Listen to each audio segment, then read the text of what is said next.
Bonjour à tous et merci de nous rejoindre en direct sur CNews pour cette heure des pros tout à fait exceptionnelle, puisque dans un court instant maintenant nous prendrons la direction de Marseille où Laurence Ferrari nous attend pour cet entretien exceptionnel avec le professeur Raoult. Bonjour Laurence, on vous retrouve dans un instant. Je profite de ces quelques secondes pour présenter Fatima Yadani, docteur en microbiologie qui est avec nous sur ce plateau, Robert Cohen, professeur de pédiatrie, infectiologue à l'hôpital intercommunal de Créteil, et Florian Tardif, notre journaliste CNews. Merci à tous les trois d'être présents. On débriefera donc ce long entretien entre Laurence Ferrari et le professeur Raoult juste après cette interview donc qui débute tout de suite. Laurence, c'est à vous. On prend la direction de Marseille. On vous retrouve pour cet entretien exceptionnel.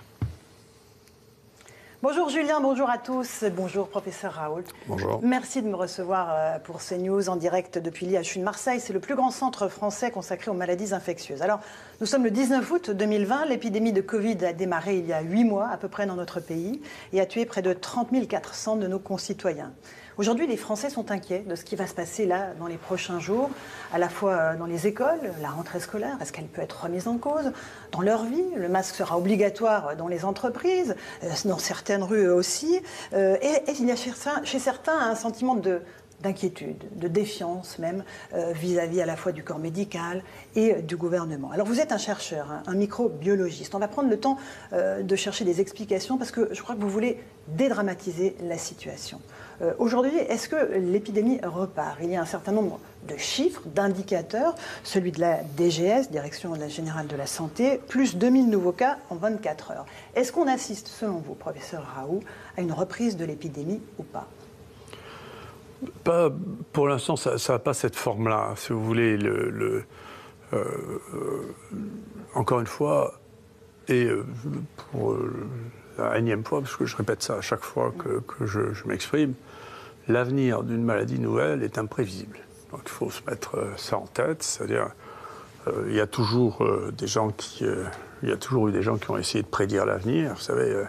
Et en particulier les politiciens, aussi longtemps qu'on remonte, vous savez, les consuls romains avaient un hospice et un aruspice à côté d'eux. Il y en a un qui regardait le vol des oiseaux, l'autre les entrailles des oiseaux, pour leur dire si c'était ce jour qu'il fallait se battre ou pas. Donc c'est toujours pareil, c'est-à-dire qu'il y a une part imprévue, et donc qui s'appelle la chance, où on cherche les signes pour savoir ce qui va se passer, mais tout ça est juste scientifiquement imprévisible. Mais là, on regarde les chiffres. Plus de 2000 nouveaux cas en 24 heures. Oui, c'est un rebond auquel vous ne croyez pas il y a quelques mois?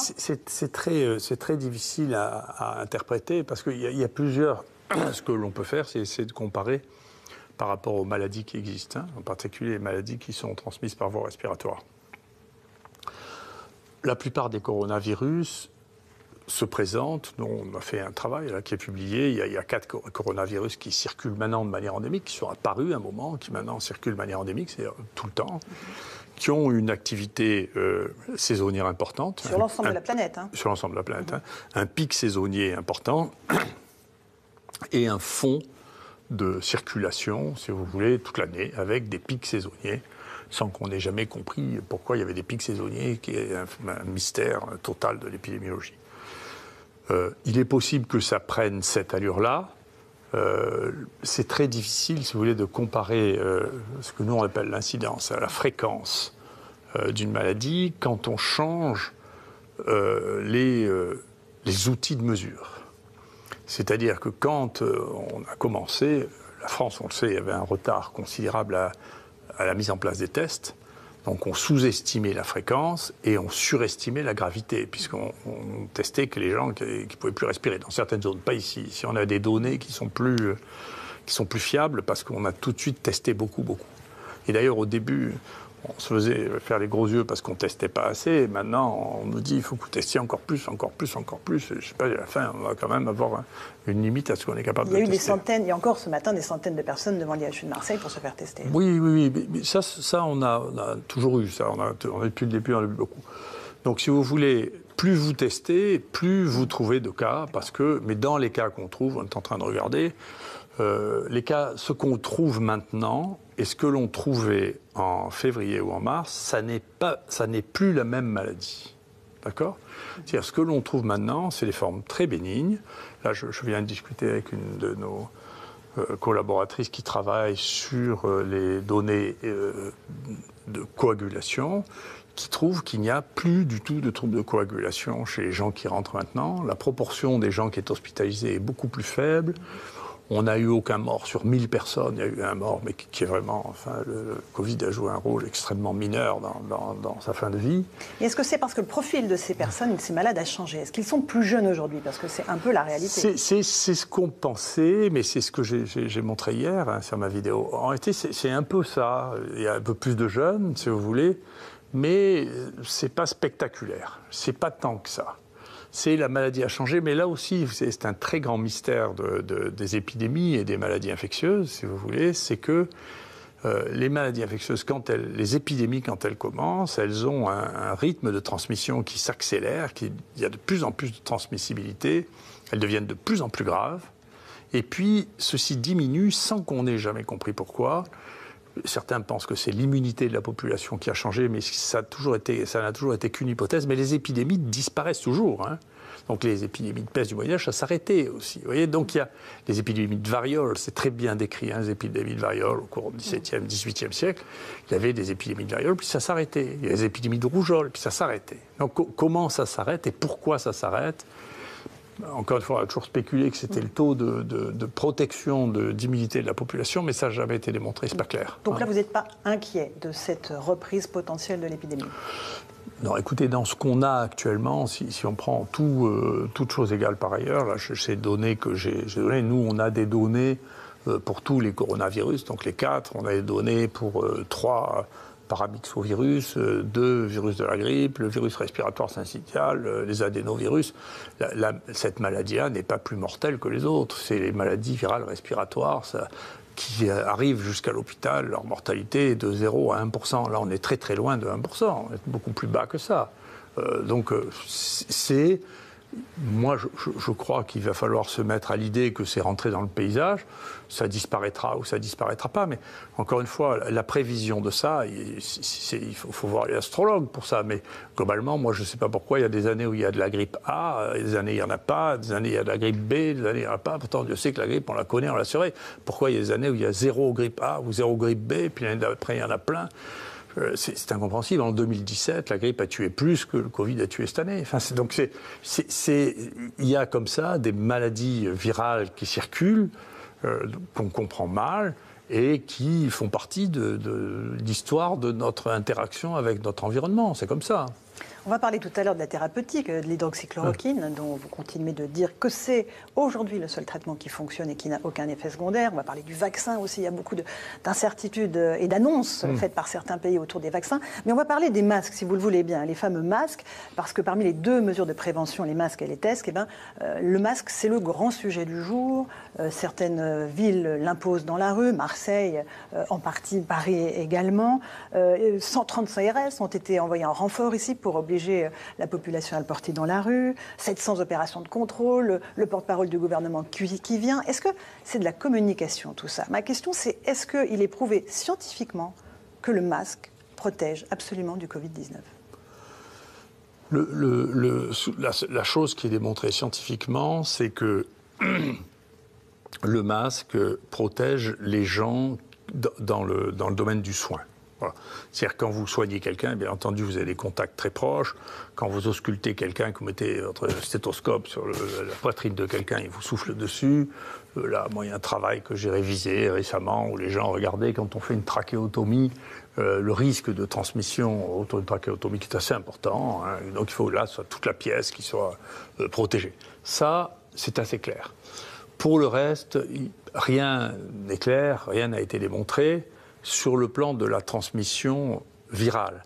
Après, c'est une situation sur laquelle il y a une certaine complexité à répondre parce que le masque ne joue pas qu'un rôle physique de protection par voie respiratoire. Il joue un rôle de signal il y a une maladie contagieuse qui circule. Et donc ça, c'est de la science de type sciences humaines et sociales. Mais psychologique. Oui, c'est de la science humaine et sociale. C'est une autre science que la science virologique, mais c'est une science qui existe aussi. Moi, donc, moi, depuis le début de la maladie, et dans ce que j'ai écrit avant même que la maladie arrive ici, j'ai dit dans toutes ces choses que j'ai vues depuis si longtemps, donc moi, la première épidémie que j'ai vue, c'est celle du sida, ce dont j'ai peur, c'est de la peur. Donc la peur fait des comportements extraordinairement dangereux, c'est pour ça que j'ai parlé de la débandade de 1940, où il y a eu plus de morts à cause de la peur de la défaite que de la guerre, quand même. Et donc, si les masques peuvent rassurer, c'est une chose, mais je suis inquiet qu'on fasse une fixation trop importante dessus, parce que maintenant, c'est les gens qui veulent vouloir faire la loi. Vous savez, il y a toujours un dictateur rentré dans beaucoup de gens, qui voudrait imposer, moi j'ai vu ça, j'étais sidéré, le marché, quelqu'un qui engueulait tout le monde, n'avait pas de masque, il risque d'y avoir des tensions, des bagarres, tout ça. Donc, moi, j'aurais préféré qu'on reste à un niveau de recommandation plus que d'obligation, parce que j'ai peur que ça devienne encore quelque chose de clivant, de conflictuel et de dangereux. Et donc, je trouve qu'on a une société d'une immense fragilité qui surréagit à la moindre peur sans que ce soit justifié dans 90% des cas. Ici, honnêtement, il n'y a pas plus de morts cette année que ce qu'il y en a eu en 2017, en 2018, 2019 et moins qu'en 2017. Donc, c'est quand même pas la peine de mettre le feu au vieux port. Vous voyez, donc, il faut se calmer. Il faut faire des recommandations de bon sens, je crois, mais je redoute, dans une société qui est aussi fragile et aussi nerveuse, si vous voulez, toutes les mesures qui augmentent cette tension qui n'est pas justifiée par les nombres. C'est justifié. Ce qui se passe, et l'analyse que l'on fait, qui est peut-être, je sais que je fais peut-être de la peine à mes amis qui vivent en Ile-de-France ou qui vivent à Paris, c'est que plus on s'affole, moins on soigne bien les gens. C'est ça ce qui s'est passé. C'est la désorganisation liée à l'affolement. Et que donc, on n'organise pas de lutte en ayant peur. Ça ne se fait pas. Il faut enlever ceux qui ont peur et il faut mettre les gens qui ont du courage devant. C'est comme ça qu'on gagne. C'est pas avec les gens qui ont peur. Le plus important, peut-être, c'est rappeler que c'est les mains aussi, les gels hydroalcooliques sur les mains. La transmission se fait aussi beaucoup par les mains. On sait que c'est vrai. Ça, on sait que c'est vrai. Moi, j'avais été le reviewer du premier article qui avait été fait par Grapp en Pakistan, où vous avez découvert par hasard que ça protégeait des infections respiratoires en testant la protection contre les infections digestives. C'est rendu compte que ça protégeait autant les infections respiratoires que digestives. Moi, j'ai fait la même étude qui est publiée actuellement dans 2 villages au Sénégal où on a implanté le savon régulièrement avec le lavage. On a donné les savons, etc. On a une diminution spectaculaire des fièvres et des pneumopathies. Spectaculaire.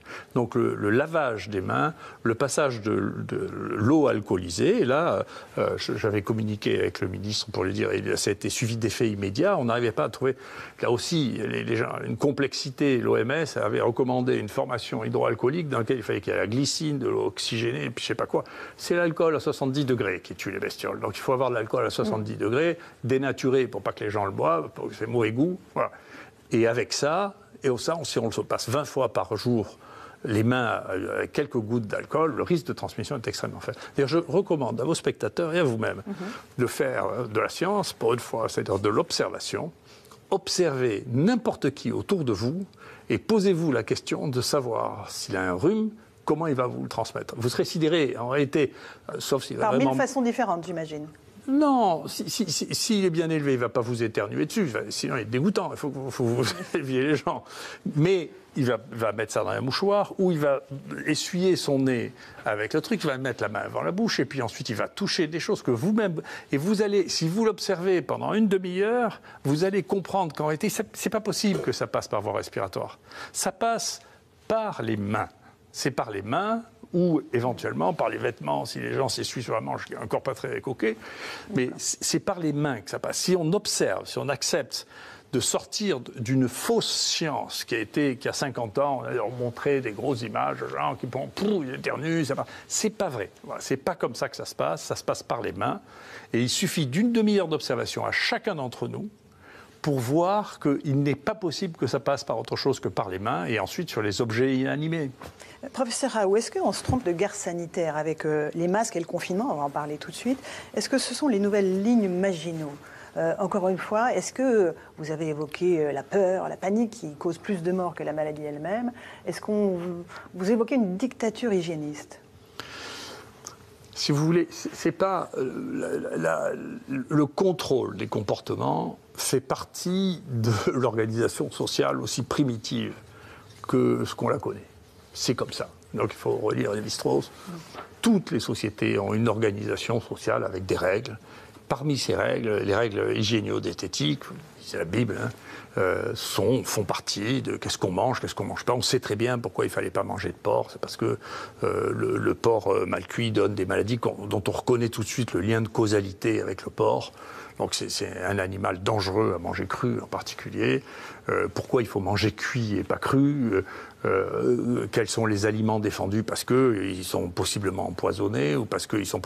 Et donc tout ça, tout le code alimentaire, le code de la pureté, vous voyez, dans l'islam, eh bien, il faut faire 5 fois les ablutions par jour pour être propre, vous voyez. Tout ce code de l'hygiène, bien sûr, fait partie de la vie sociale, et en particulier pour éviter les intoxications et pour éviter les maladies infectieuses. Donc, ça fait partie de la vie qui est... qu'on enseigne aux petits et qu'on enseigne aux enfants, et qui fait partie de notre société. C'est différent d'une société à l'autre, mais ces mesures d'hygiène... Alors, elles ont été intégrées dans un corpus religieux jusqu'aux époques religieuses, c'est-à-dire pour l'Occident jusqu'au XIXe siècle. Maintenant, ça a disparu du corpus religieux. Et donc, quand il n'y a plus de religion, le besoin de l'hygiène, c'est d'autres qui s'en emparent, dont l'État qui se substitue. Et maintenant, c'est l'État qui fait le pape, vous voyez. Mais est-ce qu'on a franchi un cap, là, avec cette épidémie de Covid-19, justement dans cette guerre sanitaire, ces règles qu'on impose aux gens au nom de l'hygiène et du... Je sais pas. Je redoute chez les hygiénistes, je redoute le goût du pouvoir de contrôler les autres. C'est un pouvoir, si vous voulez. Je redoute ça. Ceux que je connais ont un fond dictatorial assez prononcé. Donc je redoute ça. Voilà, je redoute ça. Et on voit émerger ça, c'est pas très joli. On voit émerger ça là quand je vous dis sur les masques, on voit des gens dont on voit que la nature, c'est d'essayer d'imposer les gens. Je ne veux pas imaginer ce qu'ils faisaient pendant la guerre. Vous voyez, d'aller courir de l'un à l'autre, vous n'avez pas mis le masque. Effectivement, je crois que c'est vous qui me disiez ça. On a arrêté un train parce que quelqu'un n'avait pas mis le TGV son Paris-Nice masque a été dedans. arrêté parce qu'un passager n'avait pas le masque. Ouais. Et donc, si vous voulez, ça réveille des choses que je n'aime pas. Les masques, on vient d'en parler. Le confinement. Quid du confinement? Est-ce qu'il a fait la preuve de son efficacité selon vous? Alors, il y a deux choses. À titre individuel, non, on a montré l'inverse. Voilà, à titre individuel, il y a 2 énormes études qui ont été faites, une en Espagne, une en Italie, qui sont bien faites, moi, j'ai voulu la faire, mais malheureusement, c'était une chasse gardée de l'INSERM, donc je n'ai pas pu la faire, pour comparer les gens qui étaient... Mais j'ai des données quand même. Comparer les gens qui avaient été confinés à ceux qui n'ont pas été confinés, pour voir si ceux qui étaient confinés étaient moins positifs que ceux qui n'étaient pas confinés. Et c'est l'inverse qu'on voit. Voilà. C'est-à-dire que les gens qui sont restés confinés étaient plus contaminés que ceux qui sont allés travailler. Oui. Et nous, on a des données chez nous, ici, le personnel de soins, on a des taux qui sont plus bas que la moyenne française, hein, 3,5%, parce qu'ils ont les gestes, ils ont l'habitude, et donc alors que je pense que la concentration en Covid-19 a été plus importante dans cette IHU que n'importe où ailleurs, vous verrez, vous ne l'attraperez pas, si vous faites attention de vous passer les mains à l'alcool. Donc, il n'y a pas d'évidence au niveau individuel, pour des raisons que les gens qui comprennent la contagion, ou qui comprennent, je ne sais pas si on comprend, mais enfin qui savent à peu près comment ça se passe, c'est que si vous mettez quelqu'un qui est contagieux sans le savoir, en plus sans l'avoir testé, au milieu d'une famille de gens qui n'ont pas été encore infectés, c'est les bateaux, c'est ce qui s'est passé, ça marche très bien. Hein, donc l'histoire de la quarantaine, si vous voulez, on sait depuis tout temps que ça ne marche pas. Donc on l'a bien vu, il y a 2 bateaux, 2 histoires magnifiques, hein, une en France avec le Charles de Gaulle, l'autre au Japon. On voit bien que si on laisse des gens infectés avec des gens qui ne sont pas infectés, à la fin, vous en avez un tiers ou la moitié qui finissent par devenir infectés. Vous faites ça dans une famille, c'est pareil. Moi, j'étais plus... Il y a des pays qui ont choisi cette situation de détecter, d'isoler dans des hôtels, par exemple. Ils réservaient des hôtels aux gens qui étaient porteurs de manière à les isoler. Ça, c'est ce qu'on appelle le lazaret. Nous, on a testé le lazaret, la quarantaine à Marseille. Il y a une maladie infectieuse ici, on connaît très très bien les épidémies. Et le lazaret, ça marche bien. C'était les sanatoriums, ça marche très bien. Hein. On isole les gens qui crachent la tuberculose le temps qu'ils crachent, et quand ils ne crachent plus, ils ressortent. Vous voyez, ça évite qu'il y ait des tuberculoses autour. Mais est-ce que ça a au moins servi pour ne pas engorger les hôpitaux, le confinement? C'était le but quand même. Oui, écoutez, je trouve, si tout ça, les questions que vous posez ne sont pas inintéressantes, mais elles sont datées. Vous voyez, là, les hôpitaux ont un problème financier terrible, c'est qu'ils ont été vides, les hôpitaux. C'est ça le problème. Alors d'abord, les hôpitaux ont été vides. Ensuite, on a, moi je le sais à Marseille. En dehors des salles de réa, donc. Hein. Ou en dehors des salles de réa, ils ont été vides. À la fin, et puis, je ne sais pas quelles vont être les conséquences de ça. Il y a des opérations qui ont été retardées, qui n'ont pas été faites. On va voir, il y a des cancers qui n'ont pas été détectés quand même. Tout ça a arrêté le flux normal, y compris de la prévention, de la thérapeutique. Et d'autre part, il y a eu des zones dans lesquelles, si vous voulez, cette bivalence privée-publique a posé des problèmes. C'est-à-dire qu'on ne s'est pas servi du privé parce que c'est le public qui organisait tout. Et donc, au moment où il y avait des problèmes de réa considérables, dans l'Est, ça je le sais parce que je connais des gens qui sont là-bas, on n'a pas utilisé à un moment les réanimations privées et les réanimations publiques étaient pleines. Donc, si vous voulez, moi, je trouve, mais j'espère qu'on y verra clair, que ce pays a eu un problème d'organisation très sérieux et que les endroits dans lesquels ça a le moins bien marché, c'est les endroits qui ont été les moins bien organisés. D'accord ? Donc c'est pour ça d'ailleurs que je plaide pour les IHU, et je ne plaidais pas du tout pour les IHU, j'ai écrit il y a 20 ans, pour qu'il y ait un IHU marseillais. Je pensais qu'il en fallait 7 dans le pays, et je pense qu'il y en a 7 dans le pays. Globalement, les choses auraient été gérées de manière différente, mais il faut bien qu'il y ait à un moment une organisation et un endroit où on sait qu'on peut aller, où on sait qu'on peut gérer les choses, où on sait qu'on peut les compter, on sait qu'on peut faire les statistiques, on sait qu'on peut les voir, si vous voulez. C'est pas en multipliant les centres avec 2 petits centres de référence, c'est complètement dépassé. Un mot sur les malades, vous en avez un certain nombre ici à l'IHU de Marseille. Un certain nombre ont des effets secondaires très très longs, tant après avoir été contaminés. C'est très pénible pour eux, c'est un véritable calvaire. On les prend parfois pour des malades imaginaires. Comment est-ce que les médecins peuvent les aider? Je ne sais pas, déjà, vous savez, la médecine, pour moi, chacun voit la médecine un peu comme il l'entend. Pour moi, déjà, la première chose, c'est l'observation. Donc nous, on a vu, je crois qu'on a été les premiers à le publier, avec nos amis, les gens qui font de la médecine nucléaire. On a fait des PET scans, on a organisé on a revu ce qui se passait au niveau du cerveau. Alors, c'est très intéressant ce qui se passe au niveau du cerveau actuellement. Jusqu'à présent, pour remettre les choses en perspective, je m'excuse de vous parler de science, mais c'est mon métier quand même. Mais c'est pour ça qu'on est là aussi. Avant, c'était simple, si vous voulez. Le monde médical avait été organisé pour ce qui concerne le cerveau entre ce qui était organique, c'est-à-dire des choses qu'on voyait à l'autopsie, si vous voulez, pour simplifier les choses, et ce qui était psychiatrique, c'est-à-dire on ne le voyait pas à l'autopsie. D'accord ? Ça, c'était les fadas, les fous. Ici, on est fadas. Et donc, on a une partie de la population importante qui a présenté soit des pathologies psychiatriques, soit des pathologies subjectives, inexpliquées, dont devant un certain nombre de médecins, quand ils n'arrivent pas à étiqueter les choses, finissent par être dans le déni, par dire ça n'existe pas. Mais il y a un malade qui consulte 5 médecins de suite, il est malade. On ne peut pas lui dire qu'il n'est pas malade. Il devient fou. Je dis qu'il n'est pas malade. S'il vous consulte, c'est qu'il est malade. C'est lui qui définit s'il est malade, ce n'est pas vous. Mais ce n'est pas parce que vous ne comprenez pas ce qu'il a qu'il n'est pas malade. C'est que vous êtes ignorant de ce qu'il a. Alors, on a mis ça en place et on a essayé de comprendre grâce à de nouveaux outils. C'est parce qu'on a d'autres modes d'observation. Et maintenant, l'observation, le cerveau, c'est très difficile. C'est un crâne. On ne comprend rien à ce qui se passe dedans. On voit que les lésions, alors jusqu'à présent, même le scanner, on voyait les lésions qu'on avait vues à l'anatomie avant, aux autopsies. Tandis que maintenant, on peut voir comment il fonctionne. C'est-à-dire, on peut voir son métabolisme. Les endroits qui marchent bien, les endroits qui ne marchent pas bien. D'accord ? Et on voit ce que le Covid fait sur le cerveau. Et on voit ce que le Covid fait sur les cerveaux. Et ce qu'il fait sur les cerveaux, là aussi, c'était on a compris grâce à l'observation clinique. C'est-à-dire que nous, on s'est rendu compte à partir des 2 premiers malades qu'on a eus, parce qu'on cherchait ça pour les infections respiratoires, qu'ils ne sentaient plus les odeurs, ils ne sentaient plus les goûts. Donc, ce qu'on appelle l'anosmie, la gueusie, qui est le meilleur signe de tout. Donc, il faut que les gens sachent ça. Le signe, dans 2 tiers des cas, les gens présentent ça comme signe du Covid, ce qui est spécifique, plus que la fièvre, plus que la toux. C'est ça qui est spécifique. C'est plutôt un bon signe. C'est-à-dire, on a l'impression qu'il y a un peu deux formes, une forme haute et une forme basse, et que c'est la forme basse qui est dangereuse. Cette forme haute, avec on sent plus les odeurs pendant quelques temps. Alors, il y a des gens chez qui ça dure. Et donc, quand on regarde maintenant le fonctionnement du cerveau, on voit des zones qu'on appelle hypométaboliques, c'est-à-dire le cerveau est éteint à cet endroit-là. Et on voit ça relativement fréquent, juste, si vous voulez, sur le lobe olfactif, c'est-à-dire l'endroit du cerveau qui est juste derrière le nez, et qui gère la perception des odeurs. Et de temps en temps, ça s'étend au-delà de ça, et ça peut aller jusqu'au tronc cérébral, et là, il peut y avoir des manifestations.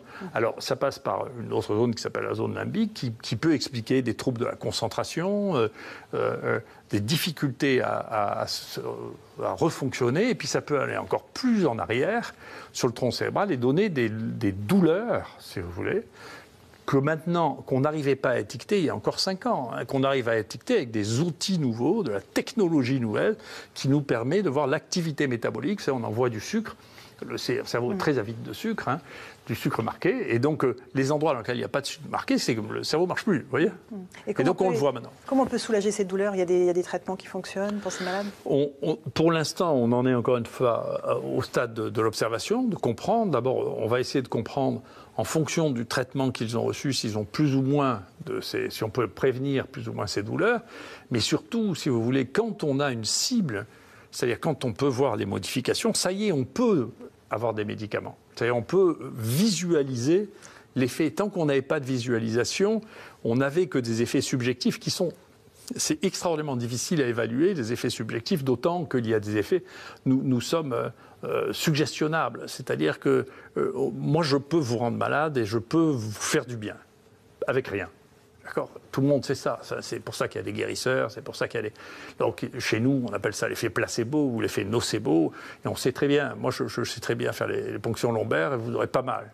Et j'ai des collègues qui arrivent qui ont tellement peur eux-mêmes de faire la ponction lombaire que vous aurez mal pendant une semaine. Tout le monde sait ça. C'est l'effet nocebo, maintenant, on en connaît tous les circuits cérébraux, on ne sait pas où ça passe, comment on peut le corriger. L'effet placebo aussi. L'effet placebo, c'est un effet qui est proche comme localisation des benzodiazépines, et donc des médicaments anxiolytiques, etc.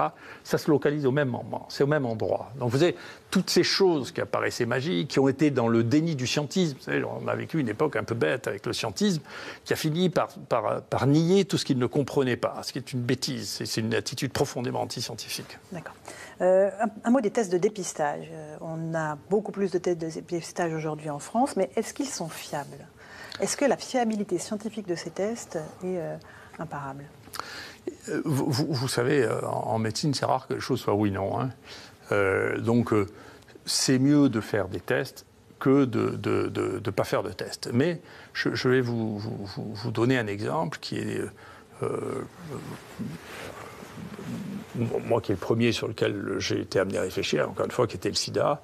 Quand les tests sur le sida sont sortis, les tests qui étaient magnifiques, et qui avaient une spécificité, c'est-à-dire qui étaient vrais dans 99% des cas. C'est énorme. Il n'y a rien que l'erreur humaine fait au moins 1%. Vous pouvez vous tromper de tube, vous pouvez vous tromper d'un tas d'erreurs. Et donc 99%, et donc quand moi je m'envoyais en consultation, les patients qui avaient été détectés au centre de transfusion sanguine comme étant positifs, et donc ils trouvaient 1% de positifs. Et à l'époque, la prévalence, le nombre de cas vraiment positifs, c'était de 1 pour 1000. D'accord ? Donc, bien qu'ils aient une sérologie qui était parfaite, alors après elle s'est améliorée parce qu'il y a le Western blot et là, 9 sur 10 des positifs qui m'envoyaient étaient des faux positifs. Et c'est la même chose pour le Covid ? Non, pour le Covid, on a 20% de faux positifs. On a 1 sur 5 qui est un faux positif. Ouais. C'est quand même assez important. Comme chez... Ça veut dire qu'il faut les vérifier. Voilà, il faut le vérifier. En particulier parce que nous, on sait que même si la machine vous répond que c'est positif, de temps en temps, c'est pas possible que ce soit positif. Vous voyez, c'est-à-dire à partir d'une certaine dilution, la machine vous répond toutes les dilutions.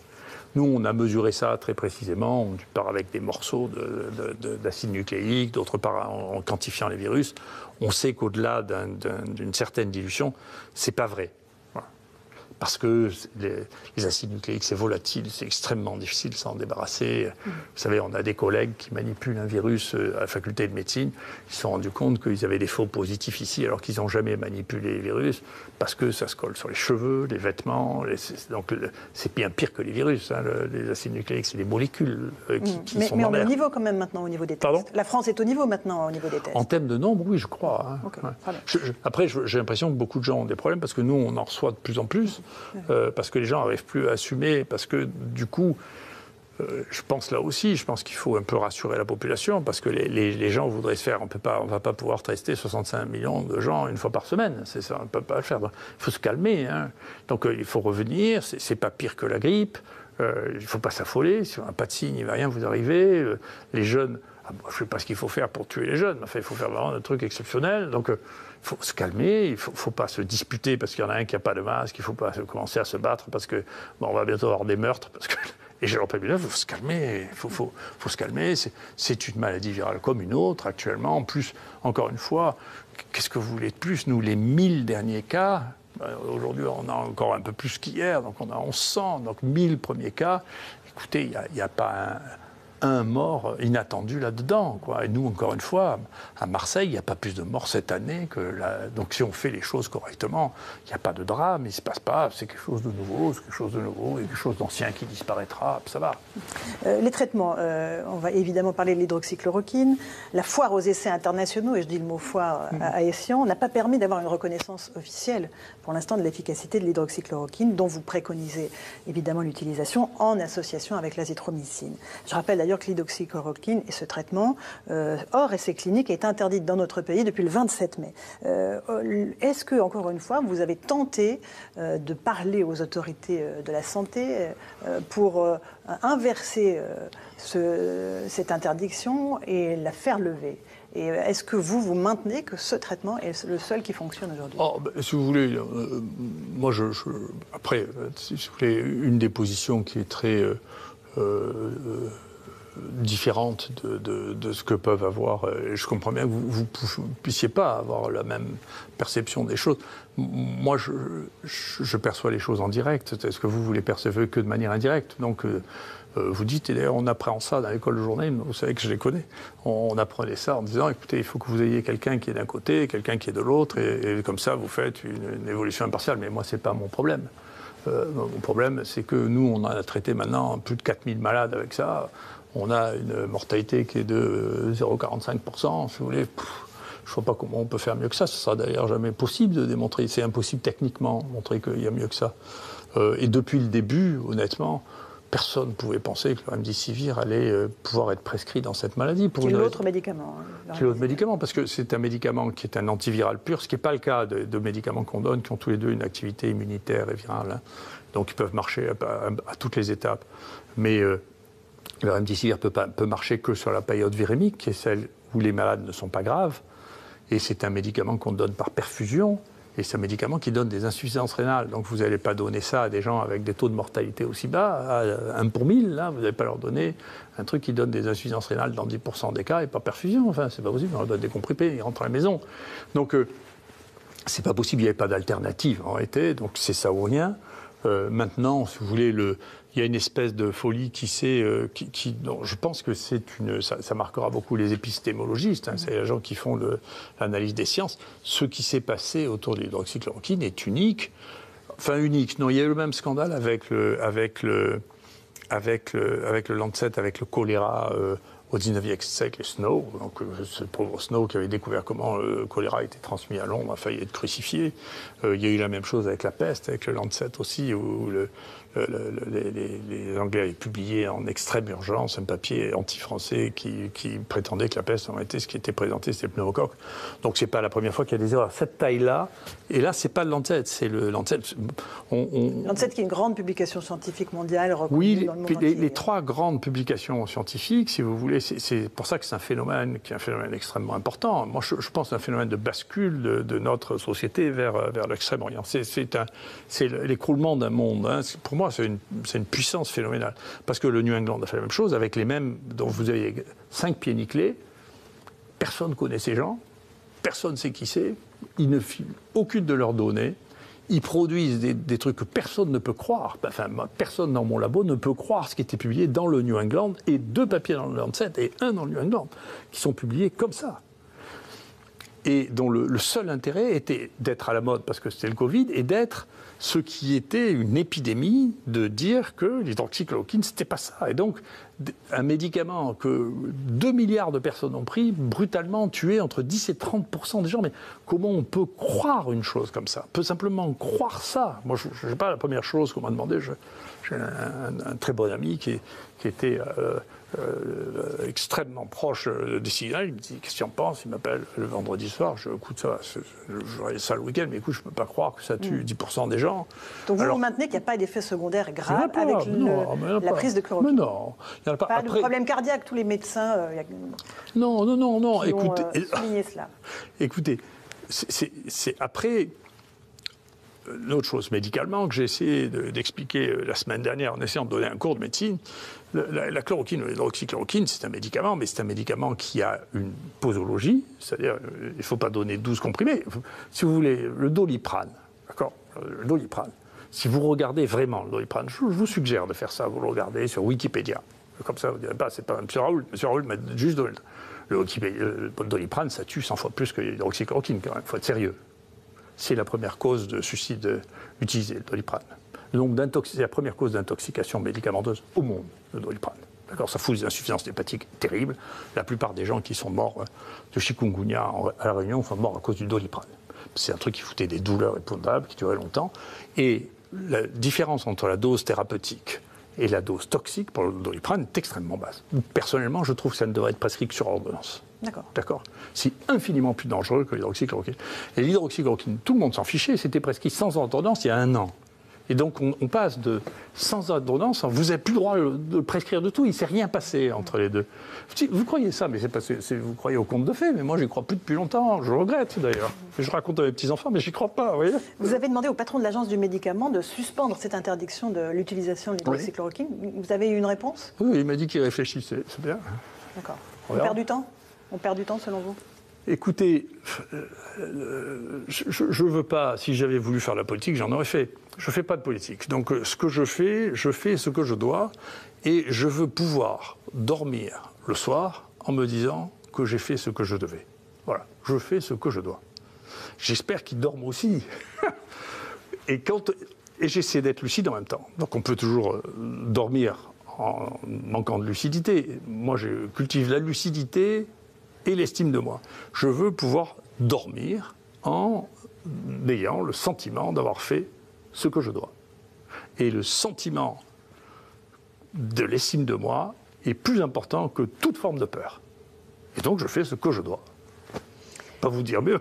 Le tabac, qu'est-ce que vous pouvez nous dire sur le tabac ? Est-ce qu'il protège ou non du Covid-19 ? On sait qu'il ne protège pas du cancer du poumon. 30 000 morts par an, 75 000 morts dues aux conséquences du tabac. Donc ça, on sait, c'est absolument terrible. Mais est-ce que le tabac protège du Covid-19 ? Le tabac a beaucoup d'autres conséquences que celle-là. Le tabac, c'est le plus grand tueur du monde actuellement. En termes de toxiques, c'est le plus grand tueur. Ça donne des insuffisances respiratoires, ça donne des bronchites chroniques, ça donne l'artériosclérose. Donc c'est vraiment une cochonnerie terrible. Et c'était extraordinairement addictif. Ça ruine les gens. Dans certains pays pauvres, ça représente 25% du budget des ménages. Hein. Donc c'est monstrueux, le tabac. C'est la plus grande toxicomanie qui soit développée. C'est une épidémie aussi, c'est récent. Hein. Donc ça vient d'Amérique et c'est récent. Et donc, personne ne défendra jamais le tabac. Donc je ne me mets pas à fumer demain pour être protégé du Covid. Non, mais si vous voulez, ça pose des questions intéressantes. D'abord, je ne suis pas sûr qu'on ait évacué de comprendre comment ça marchait, l'induction du cancer.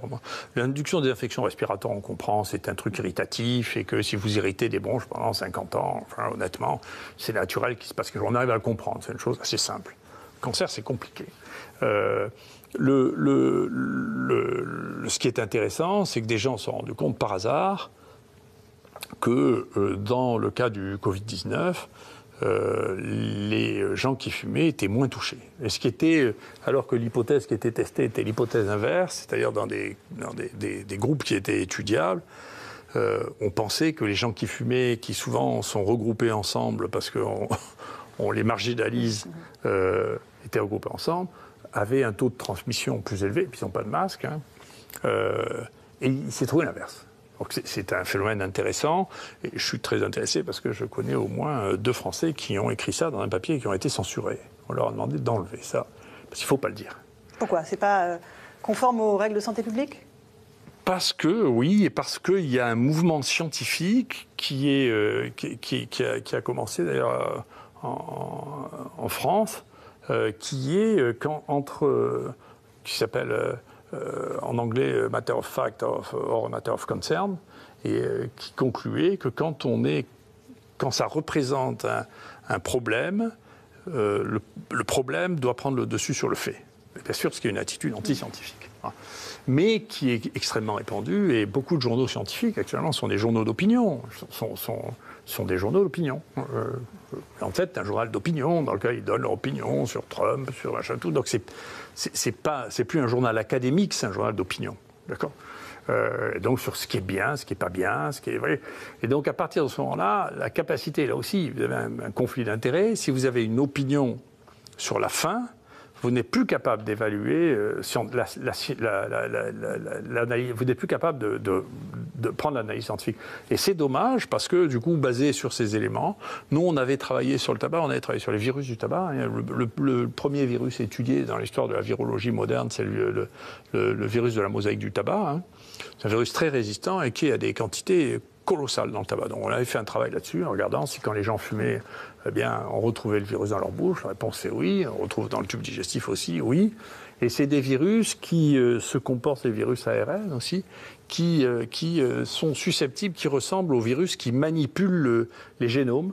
Et donc on se posait la question de savoir est-ce que ça a joué un rôle, en particulier dans le cancer, est-ce que c'était le virus, est-ce que le virus jouait un rôle dans la transformation cellulaire. Et donc, il y a des gens, il y a quelqu'un qui m'a envoyé un papier sur une hypothèse en disant, écoutez, est-ce que le virus de la mosaïque du tabac jouerait un rôle pour inhiber la croissance du Covid. Et c'est une question scientifique, donc on n'a pas le droit de censurer les questions scientifiques parce qu'elles font naître des réflexions scientifiques qui amènent bien plus loin que l'interdiction hygiénique des gens qui disent « je sais ce qui est bon pour vous ». Voilà. C'est un autre monde. Le monde politique et le monde de la connaissance scientifique, c'est 2 mondes différents. L'immunité croisée des enfants. On est à quelques jours de la rentrée scolaire, les parents sont à nouveau inquiets. Vous dites qu'ils bénéficient d'une immunité croisée parce qu'ils sont en permanence soumis à d'autres coronavirus, c'est ça? Je dis pas ça, parce que je ne fais pas de généralité. J'ai constaté que, là aussi c'est factuel, hein, j'essaie de distinguer quand je fais des théories, quand je rapporte des phénomènes. C'est factuel, on était les seuls à avoir ces données à ce moment-là, puisqu'on avait testé beaucoup de gens.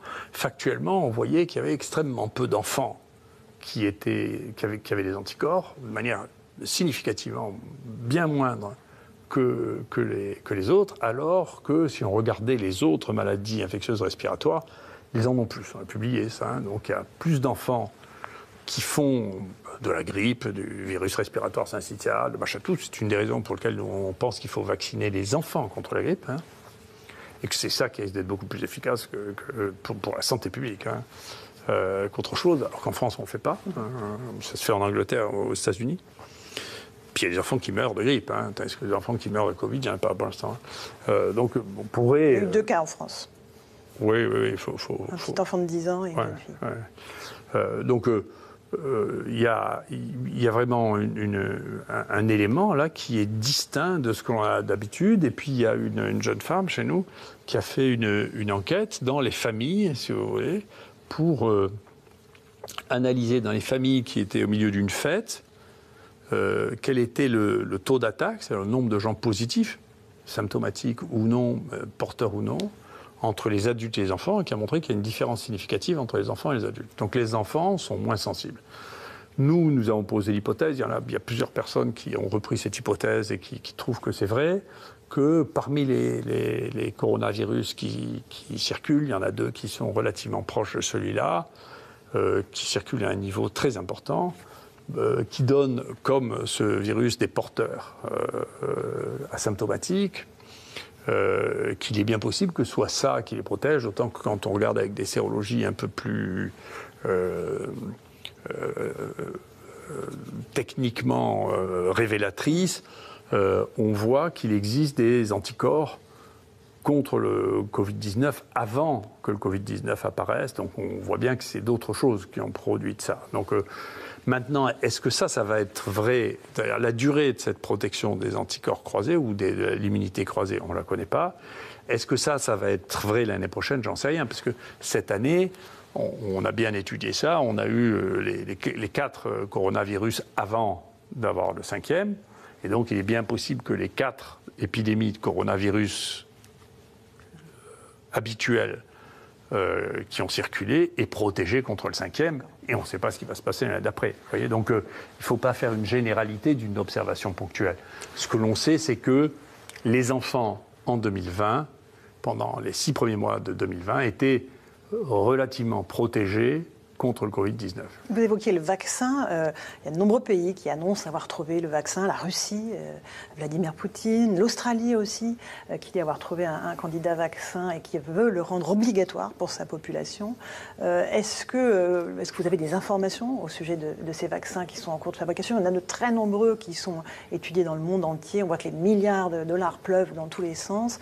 Mais est-ce qu'un jour, vous pensez qu'on mettra au point un vaccin contre ce Covid-19? Écoutez, je n'en sais rien, parce qu'encore une fois, je n'ai pas l'habitude de prédire quoi que ce soit, donc je ne vais pas commencer, je suis trop vieux. Peut-être que ça sera un signe de changement cérébral que je redoute, si vous voulez. 2, je ne sais pas si ça aura une utilité, j'en sais rien. Pourquoi ? Or, réellement, si vous voulez, si la maladie reste calée maintenant, je ne sais pas qui c'est qui va vouloir se vacciner pour un truc qui ne tue pas, quoi. Enfin, honnêtement. Hein. Mais avec ça, vous vous rendez compte que vous alimentez tous ceux qui sont anti-vaccins? Non, mais si vous voulez, cette question des pro-vaccins, anti-vaccins, c'est une bêtise. Voilà, c'est une bêtise, c'est pas vrai. C'est une réalité. Non, c'est pas une réalité. C'est que, si vous voulez, moi je me souviens, je me suis disputé avec un confrère qui essayait de me donner des leçons de médecine, si vous voulez. Ce qui m'irrite beaucoup, c'est que vous pouvez pas, si vous voulez, le monde n'est pas divisé en deux. Il n'y a que les... Je m'excuse, je pense que c'est une dérive. Il n'y a que les imbéciles qui pensent que c'est divisé en deux. Il n'y a pas un monde des pro-vaccins et des mondes des anti-vaccins. C'est pas vrai. Voilà. Donc, en plus de ça, moi, j'ai été dans un ministère dans lequel ils étaient à fond, tous contre les vaccins. Quand j'y étais, c'était juste après Kouchner et sa bêtise avec l'hépatite B. Donc, quand moi, je disais, écoutez, il faut reprendre les choses calmement, parce que c'est pas possible qu'on soit les seuls en France à avoir ça. Tout le cabinet du ministre disait, on ne peut plus demander son truc, il fait partie du lobby pharmaceutique, les vaccinales, rien que moi. Si vous voulez, après, quand vous dites, écoutez, on est en train de faire des bêtises avec le vaccin pour la poliomyélite, parce que ça fait 2 ans qu'il y a plus de poliomyélite vaccinale que de poliomyélite naturelle, on dit il est anti-vaccin. Non, je suis un scientifique. Donc la science, ce n'est pas une question d'idéologie, c'est autre chose. D'accord ? C'est juste de la connaissance. Donc la connaissance, c'est est-ce que, à chaque fois qu'on pose la question d'un vaccin, c'est quel est le risque, quel est le bénéfice. Sans risque, il n'y a rien. Donc si vous avez 0 bénéfice, la balance risque-bénéfice est insupportable. Si vous avez des grands bénéfices, vous pouvez supporter les risques qui sont raisonnables. D'accord ? Donc, tout ça, moi, je me refuse de rentrer dans des idéologies pour enfants. Je ne le fais pas. Voilà. Et donc, j'interdis à qui que ce soit de me dire que je suis un pro ou un anti-vaccin. Enfin, c'est des trucs d'imbéciles. La vie n'est pas comme ça. C'est comme dire on est pour ou contre le vin, puis on ne peut pas être pour et contre le vin. Moi, je suis contre le fait que les gens boivent 10 de vin par jour, parce que vraiment, c'est pas bon pour eux, ça on est sûr. Si les gens boivent un verre de vin par jour, on ne va pas les empoisonner, les empêcher de vivre. Enfin. Mais il y a des gens qui attendent le vaccin de façon extrêmement urgente. L'économie est à terre. On sait que voilà, la vaccination est un des espoirs. Non, mais que vous ayez l'espoir de vaccin, moi je ne veux pas vous enlever les espoirs. Il y a des gens qui ont toute nature d'espoir, c'est possible. Moi, ma pratique à moi, c'est essayons d'être un peu pragmatiques. On s'occupe des gens, on les détecte, on les traite, d'accord ? Je me méfie terriblement Vous savez, la FDA a écrit... L'Agence du médicament américaine. Nous ne validerons un vaccin que s'il n'y a pas de traitement qui marche. D'accord ? Donc, ce qui explique quand même en partie aussi la guerre contre l'hydroxychloroquine, parce qu'il faudra bien qu'il y en a quelques-uns, il y a quelques malins là, qui commencent à faire l'investigation. Comment expliquer cette guerre complètement folle, complètement délirante contre l'hydroxychloroquine? Comment est-ce qu'on peut même défendre l'idée qu'un médicament qui a été pris par 2 milliards de personnes est devenu, en 2020, toxique? Comment on peut défendre simplement cette idée? Comment ça a pu être défendu dans les plus grands journaux médicaux du monde? Comment c'est possible? Est-ce que tout le monde vous savez, c'est l'hypothèse de Bernard-Henri Lévy, c'est tout le monde est devenu fou avec ce truc? Est-ce que ce sont des intérêts financiers tellement monstrueux? Est-ce que c'est que nous n'avons plus de bon sens? Est-ce que c'est que nous sommes incapables de regarder ce qui s'est passé dans le passé? Est-ce que c'est, moi je pense, une de mes théories, c'est que comme on vit dans un monde qui croit au progrès continu, on ne s'est pas rendu compte que beaucoup de choses pouvaient devenir obsolètes, mais pas les molécules chimiques. Les molécules chimiques, elles sont éternelles. Donc ce que vous avez comme capital de molécules chimiques, ça existera toujours dans 1 million d'années. Et ça existait déjà il y a 1 million d'années. Et donc quand on a découvert une molécule chimique, c'est un modèle qui n'a rien à voir avec le modèle du brevet, du développement, de la propriété intellectuelle, parce que ça reste pour toujours. Donc, et ça, nous n'avons pas ça dans nos modèles de développement économique, nous ne savons pas le faire. Et donc tout le recyclage, et moi ça fait 30 ans que ça dure, tout le recyclage des molécules qui ne sont plus rentables est un problème phénoménal. Sur les vaccins, encore une fois, vous n'êtes pas anti-vaccin. Vous dites même qu'on a d'abord découvert assez peu de nouveaux vaccins depuis les 20 dernières années et qu'il y en a qui sont à disposition qu'on n'utilise pas assez, varicelle, gastro-entérite. Exactement, bien sûr. Bien sûr. Attendez, on a, moi j'estime, tout le monde n'en a pas la capacité, mais on a le droit d'être intelligent. D'accord? Moi, je ne veux pas qu'on m'oblige à être un imbécile. Je refuse. Voilà. Je refuse, donc je refuse. Je ne fais partie d'aucun clan, je ne fais partie d'aucun groupe. Je fais de la science, ce qui m'intéressait, la connaissance. Si la connaissance, des connaissances nouvelles m'amène à changer d'avis, je change d'avis sans le moindre remords. Ça m'est indifférent. Je sais bien que la science est fille du temps. C'est Brecht qui disait ça, c'est dans Galilée. Et bien entendu, si elle change, je changerai d'opinion avec. Mais donc l'idée qu'on est pour ou contre les vaccins, c'est une idée pour enfants. C'est pas vrai. D'accord? Regardez, moi vous voulez que je vous donne un des exemples de vaccins les plus fous. Ça c'est vraiment bien parce que c'est vraiment le 11 septembre. Ça. Le 11 septembre, dans l'espèce de folie d'Ibris qui a pris l'Amérique pour trouver absolument toutes les raisons pour attaquer l'Irak, et d'un coup les gens ont fait circuler l'idée qu'il était vraisemblable que Saddam Hussein avait des lots de variole. D'accord? Et donc, ils ont dit, écoutez, il doit avoir des lots de variole, et donc on va vacciner tout le personnel américain contre la variole. Le vaccin contre la variole, c'est un vaccin épouvantable, c'est extraordinairement toxique. Incroyablement toxique. Ça a été abandonné parce qu'il n'y avait plus de variole. D'ailleurs, on a fait un abandon beaucoup plus intelligent que pour la poliomyélite. On a fait un abandon par encerclement, c'est-à-dire progressivement, on a arrêté pour se focaliser seulement sur les endroits où il en restait. Ils ont vacciné l'armée américaine et ils ont découvert quelque chose qu'on ne connaissait pas jusque-là, qui étaient des myocardites, des affections du cœur. Et il y a 100 soldats américains qui sont morts de la vaccination contre la variole pour une maladie qui n'existait plus. D'accord. Donc vous ne pouvez pas, à moins d'être d'un autre monde que le mien, vous ne pouvez pas être pour la vaccination contre la variole. Il faut être fou pour être pour la vaccination pour la variole. Donc vous n'êtes pas pour tous les vaccins. Il faut dire, écoutez, on va réfléchir, quels sont les risques, quels sont les bénéfices attendus. Pour la grippe, en revanche, il n'y a pas de débat. Il faut se faire vacciner contre la grippe. Moi, oui, je pense que ce n'est pas le même âge. Je pense qu'il faut vacciner les enfants, parce que les enfants réagissent très bien. L'efficacité de la grippe diminue de manière très très régulière toutes les décennies à partir de 70 ans. Donc on se focalise sur la partie qui ne réagit pas. Alors que ceux qui sont les vecteurs sont les enfants. Et qu'il y a des morts chez les enfants. Donc moi je suis pour la vaccination des enfants. Et je fais vacciner mes petits-enfants. Qu'est-ce qui fait que les Français vous perçoivent comme un irréductible qui refuse de plier face à l'État et aux lourdeurs de l'État? Qu'est-ce qui fait la différence du professeur Raoult? J'en sais rien, alors ça vraiment. Comment vous voulez-vous que je sache que de l'intérieur? Mais vous avez conscience que vous êtes devenu un symbole quand même. Oui, mais si vous voulez, c'est pas, ça arrive. Vous croyez qu'on choisit des choses comme ça? Enfin, faut être fou. Vous croyez qu'on enseigne, va faire des écoles de symbolisme social? Enfin, c'est des choses qui arrivent. C'est le destin. Personne décide de ça. Si? Vous croyez que les gens décident de ça? Moi, je ne suis pas comme Sarkozy qui se rasait en pensant qu'il allait devenir président de la République. Moi, je ne me rasais pas en disant je vais passer à la télé. Je m'en fous complètement. Ça ne me porte rien, d'ailleurs, pour vous dire la vérité, à part des ennuis, ça ne me porte rien. Hein. Est-ce que vous avez des nouvelles du président Macron qui était venu visiter l'IHU de Marseille? Non, j'ai plus de nouvelles. Sur l'hydroxychloroquine, il ne vous a pas donné de signaux? Non, j'ai plus de nouvelles, mais encore une fois, si vous voulez, chacun doit faire son métier.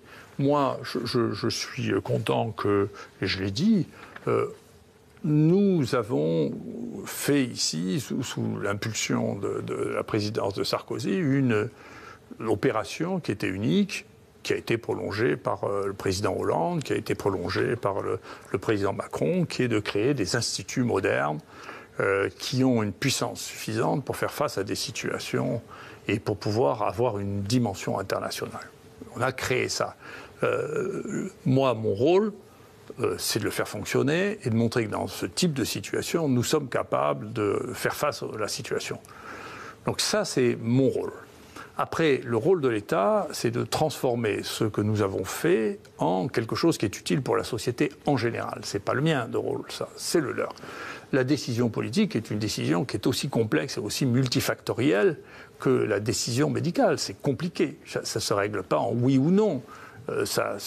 J'imagine qu'il y a de multiples paramètres qui rentrent en jeu, et je ne connais qu'une partie, et je ne veux pas connaître ce qui se passe. Les gens voient pour Trump, on dit Trump est pour l'hydroxychloroquine, en compte. Moi, je pense que Trump, il est au moins autant pour Gilead que pour l'hydroxychloroquine, parce qu'il aura besoin du peuple, mais il aura besoin d'argent aussi, et que l'argent, ce n'est pas le peuple qui va lui donner, à mon avis. Donc, si vous voulez, tout ça, je vois bien que pour mon monde, les gens sont très naïfs parce qu'on simplifie les choses à l'extrême, et pour le monde politique, pour ce que j'en connais, on est très très naïf aussi parce qu'on simplifie à l'extrême. Donc moi, mon rôle à moi, je suis content qu'on m'ait laissé jouer mon rôle. J'étais un peu ennuyé par des petites choses qui ne m'inquiètent pas, et dont je me fiche d'ailleurs, parce que j'estime que, encore une fois, ce que je quête, c'est l'estime de moi. J'ai pu faire tout ce que je pensais nécessaire.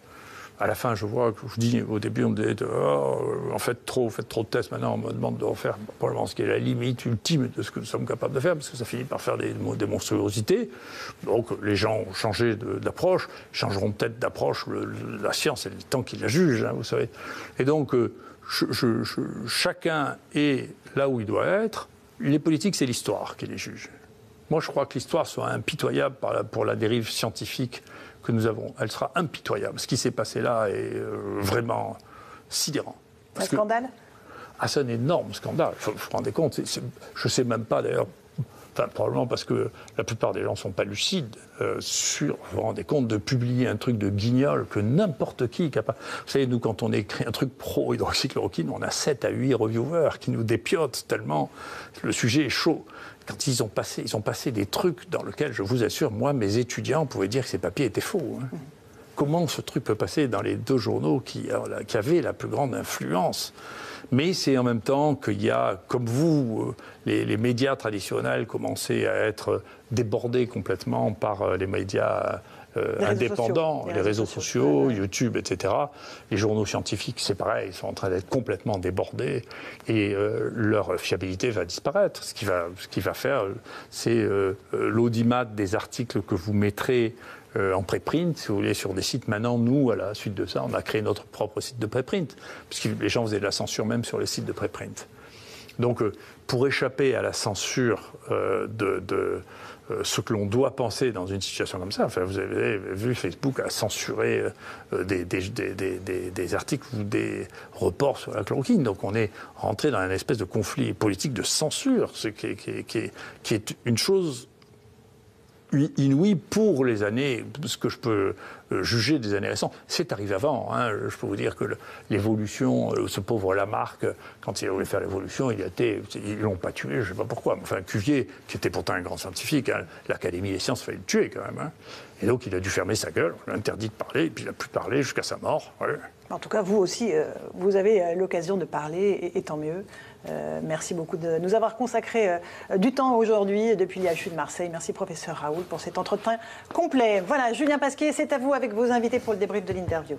Merci beaucoup Laurence. Un entretien dense, beaucoup de choses à retenir de cette interview que vous venez de mener avec le professeur Raoult. Laurence, merci encore. On va débriefer ensemble jusqu'à 11h avec mes invités que je vous présente de nouveau. Fatima Yadani, docteur en microbiologie, merci encore d'être présente. Professeur Robert Cohen également, professeur de pédiatrie, infectiologue à l'hôpital intercommunal de Créteil. On est avec notre journaliste Florian Tardif également et Jean-Michel Constantin qui est avec nous par liaison vidéo, anesthésiste réanimateur à l'hôpital de la Pitié-Salpêtrière. Peut-être un premier mot, on l'accueillera dans un instant, le professeur Constantin. Un premier mot, Florian Tardif, avant de rentrer, de chapitrer, parce qu'il y a beaucoup de choses à dire autour de cet entretien du professeur Raoult.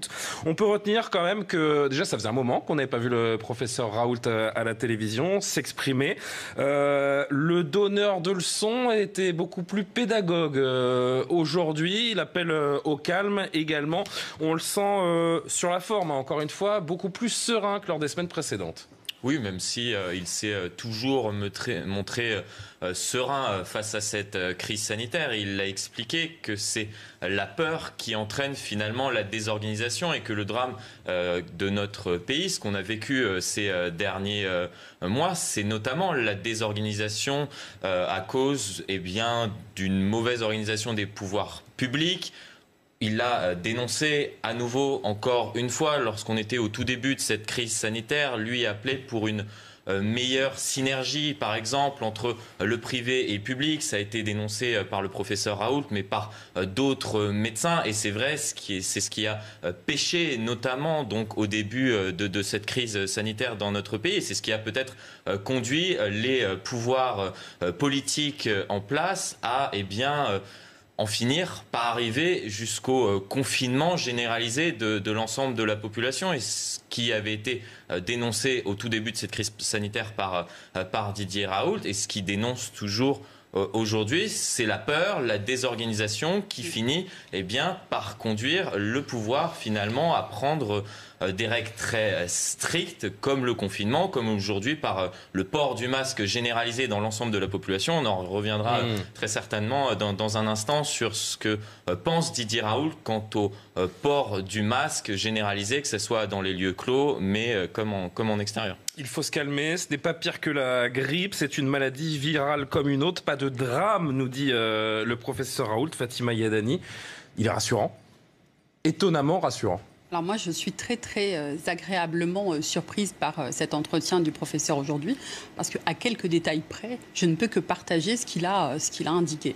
En fait, c'est une nouveauté, parce que jusqu'à présent, il y avait une division beaucoup plus grande autour des propos du professeur Raoult. Tout à fait. Tout le monde sait quand même que le professeur Raoult, c'est un professeur émérite. Je crois que personne ne conteste cela, ne serait-ce que par le nombre de publications, par la qualité des publications. Ça, c'est quelque chose qui est complètement acquis dans la communauté scientifique. Je crois que personne n'est jamais revenu sur ce sujet-là. En l'occurrence, le débat qui avait eu lieu, c'était sur le traitement qu'il préconisait. Là, j'ai trouvé un professeur Raoult très constructif. Il a pointé en fait tout ce qui n'a pas fonctionné. Vous l'avez rappelé à juste titre, la synergie entre les systèmes de soins publics et privés, le port du masque, le dépistage massif, parce que c'est ce qu'il avait préconisé au départ. On se souvient des longues files d'attente à l'IEHU de Marseille où il avait, lui, préconisé justement le dépistage massivement pour pouvoir ensuite isoler ces personnes, éviter qu'elles et casser les chaînes de transmission. Je crois que tout ça, c'est ce qu'il rappelle. Et moi, je suis vraiment très agréablement surprise. Et je trouve que l'entretien d'aujourd'hui, à mon sens, le repositionne dans le centre du jeu. Et je crois qu'il donne des préconisations qu'elles deviennent des recommandations pour justement nos politiques et qu'ils prennent ces recommandations pour éviter justement un reconfinement qui serait catastrophique pour le pays. Et le débat autour de Didier Raoult, finalement, s'était focalisé durant des mois sur ce traitement consacré et qu'il préconise autour donc de l'hydroxychloroquine associée à l'azithromycine. Mais c'est vrai qu'on oublie que le professeur Raoult, lorsqu'il présente d'ailleurs ses premiers résultats, je me suis replongé dans ces vidéos publiées donc par ses équipes. C'était le 16 mars, à la veille du confinement. Il présente les premiers résultats donc sur ce traitement à base d'hydroxychloroquine. Mais en amont de cette présentation, il explique que lui, sa doctrine, c'est tester. Et il faudra attendre des semaines, des mois même, pour qu'on en vienne à tester massivement la population. Et sur ce sujet-là, le professeur Raoult, vraisemblablement, avait raison depuis des mois. Robert Cohen, il avait raison avant tout le monde, le professeur Raoult. C'est ce qu'il faut retenir? Sur certains sujets, certainement. Sur ce qu'il vient de dire, d'abord la capacité qu'il a eue grâce à l'Institut qu'il a mis en place, et c'est complètement à mettre à son crédit, qui est absolument unique. Hein. Donc cette capacité... L'IHU de Marseille. Vraiment, donc là, de ce côté-là, il n'y a aucune arrière-pensée. Donc ça, c'était en avance. Bon, il y a eu cette polémique qui était sur la nivaquine et sur la méthodologie des études aussi. Bon. Parce que les études n'étaient pas faites à grande échelle, c'est ce qui, qui posait question d'ailleurs au pic de cette contradiction autour de la chloroquine. Moi, j'ai été extrêmement intéressé par son interview, et je suis d'accord à 90% de ce qu'il a dit, donc j'ai aucune arrière-pensée. Quels sont les 10% qui vous chagrinent? Alors, les 10%, on revient. Cette idée-là, elle est que quand vous dépistez les gens tôt, il faut bien comprendre que l'immense majorité va guérir sans symptômes. Donc, démontrer qu'un médicament marche ou qu'un vaccin marche, il est revenu après sur les vaccins, mais pourquoi un vaccin si les gens guérissent dans 90 ou 95%? C'est la même question qui se pose sur la nivaquine. D'accord? C'est-à-dire que pour démontrer que le vaccin marche ou pour démontrer que la nivaquine marche, il faut des effectifs de patients absolument indispensable. C'est ce qui est en train d'être fait sur les phases 3 des études de vaccins, où elles vont comporter des dizaines de milliers de malades pour démontrer, la chose sur laquelle il est revenu, que pour démontrer que ce vaccin, d'abord, il faut qu'il marche, après on voit ses effets indésirables, et après on va dire s'il faut vacciner ou pas les gens. Il n'y a pas, sur ce sujet-là, et Raoult n'a jamais été un anti-vaccinal. Il veut voir des résultats, et il a raison. Eh bien, on aurait aimé la même rigueur sur l'évaluation de la nivaquine. Où je le suis, aussi, c'est un moment de dire que la nivaquine, c'était devenu extrêmement dangereux, etc. Donc, c'est vrai que la nivaquine peut donner des troubles du rythme, qu'il faut faire un électro... Bon, peu importe. L'association nivaquine-azithromycine, elle, associe deux produits qui avaient une potentialité cardiaque. C'est pas pour autant que c'était aussi dangereux, qui a été décrit dans certaines études, etc. Mais ça pose un problème. Donc, cette dichotomie entre... Oui, beaucoup de patients guérissent, donc il va falloir être prudent pour les vaccins. Et oui, on peut traiter beaucoup de gens avec nivaquine, dont on ne sait pas encore s'ils ont des formes graves. C'est là le point, j'allais dire, principal de désaccord. Beaucoup de réponses autour de la question donc du confinement, du port du masque, de l'hydroxychloroquine, de ces vaccins qui semblent émerger un petit peu partout dans le monde. Mais d'abord, j'aimerais qu'on se concentre sur ce qui est, pour moi en tout cas, le plus étonnant dans le discours du professeur Raoult, c'est cet appel au calme. Il rappelle que cette maladie virale est un petit peu comme une autre, que ce n'est pas pire que la grippe. Écoutons ce premier extrait et j'aimerais que vous réagissiez à ce propos. Je pense qu'il faut un peu rassurer la population parce que les gens voudraient se faire. On ne va pas pouvoir tester 65 millions de gens une fois par semaine. C'est ça, on ne peut pas le faire. Il faut se calmer. Hein. Donc il faut revenir. C'est pas pire que la grippe. Il ne faut pas s'affoler. Si on n'a pas de signe, il ne va rien vous arriver. Les jeunes, je ne sais pas ce qu'il faut faire pour tuer les jeunes. Enfin, il faut faire vraiment un truc exceptionnel. Donc il faut se calmer. Il ne faut pas se disputer parce qu'il y en a un qui n'a pas de masque. Il ne faut pas commencer à se battre parce que on va bientôt avoir des meurtres. Parce que et je le rappelle bien, il faut se calmer, faut se calmer, c'est une maladie virale comme une autre. Fatima Yadani, depuis 6 mois, le gouvernement, le conseil scientifique, de nouveau là depuis quelques semaines, et cette émergence de nouveaux cas croissants chaque jour en termes d'épidémie et de contagion. On est très alarmiste, le gouvernement nous prend à témoin, responsabilise, infantilise quasiment la population. Le conseil scientifique, encore une fois, rappelle qu'il faut être extrêmement vigilant. J'ai l'impression qu'il y a quand même une grande différence entre le discours gouvernemental, le discours du conseil scientifique et le discours du professeur Raoult qui, quand on l'entend, nous rassure énormément. Je sors de l'interview du professeur Raoult, je me dis... le Covid-19, c'est pas un problème, je peux l'avoir, je n'en mourrai pas et il n'y a pas autant de risques que ce qu'on peut nous dire. Alors, juste rappeler en grande partie, en fait, comme l'a rappelé le professeur Cohen, dans 80% des cas, l'issue, elle est peu de symptômes ou une forme peu grave de la maladie. Donc ça, c'est le premier point. Et là, je rejoins ce que vient de dire le professeur Raoult. On a l'impression qu'on La crise est-elle proportionnée à la maladie? Voilà, ça résume ma question. Justement, c'est ce sur lequel je voulais en venir. On a l'impression que le climat est un peu anxiogène. Pourquoi? Parce qu'on a tous envie de savoir est-ce qu'on est positif ou pas. Et je crois qu'il y a un moment une certaine désorganisation. Une désorganisation notamment dans le système de dépistage. Il faut peut-être revoir le dépistage parce que certains d'entre nous seraient en fait auraient envie de se faire dépister régulièrement les 65 millions de Français tous les jours pour savoir est-ce qu'on est positif ou pas après tel ou tel événement. Je crois qu'à un moment, il va falloir se calmer, il va falloir que les pouvoirs publics définissent une vraie stratégie de dépistage, c'est-à-dire vous êtes dépisté soit si vous avez des symptômes, soit pour... Mais au moins qu'il y ait une organisation du système de dépistage. Parce que là, on a l'impression que c'est un peu la désorganisation. Et bien évidemment, et en fait, qu'est-ce qui fait peur? C'est parce que c'est un virus que nous ne connaissions pas. Et comme nous n'avons pas ni de traitement curatif, ni de traitement préventif, que ce que peuvent être les vaccins, c'est la raison pour laquelle on a peur. Et donc... Mais aujourd'hui, maintenant qu'on le connaît mieux, vu ce que nous dit le professeur Raoult, pourquoi est-ce qu'on continue à être aussi alarmiste? Il y a 6 mois, je comprends, on ne le connaissait pas, j'entends vos arguments. Aujourd'hui, on le connaît, on ne le maîtrise pas, mais on a une connaissance quand même approfondie de ce Covid-19. Le professeur Raoult nous appelle au calme. C'est une maladie comme une autre, ce n'est pas pire que la grippe, mais nos instances, nos gouvernements sont encore toujours autant alarmistes, voire plus qu'avant. Oui, parce que pour l'instant, il n'y a pas de traitement ni préventif ni curatif. Et à partir du moment oui, mais où il ne tue pas plus que la grippe. Certes, mais on ne sait pas comment soigner. Même si, et là je voudrais souligner en fait tout le travail qui a été fait par les équipes soignantes, qui maintenant la prise en charge, elle est meilleure au départ, et donc les équipes soignantes savent soigner, et ça c'est le retour d'expérience de tous les soignants, et je crois que la prise en charge est plus facile, plus aisée, et donc c'est la raison pour laquelle il y a un certain nombre de personnes qui restent de manière plus courte dans les services de réanimation. Il y a une meilleure prise en charge du fait du retour d'expérience. Encore une fois, ce qui fait peur, c'est parce qu'on ne sait pas comment traiter et on ne sait pas comment prévenir la maladie. Sauf qu'encore une fois, le taux de mortalité est très largement... Juste rappeler que ce n'est pas le taux de mortalité, mais le taux de létalité. Et c'est 2 choses différentes. Vous pouvez nous rappeler la différence, comme ça ce sera clair une bonne fois pour toutes, pour moi et pour tous les gens qui nous regardent. Le taux de létalité, c'est le nombre de morts par rapport à la maladie, la maladie, le Covid-19. Le taux de mortalité, c'est le taux de morts sur la population, sur l'ensemble des maladies. Professeur Cohen.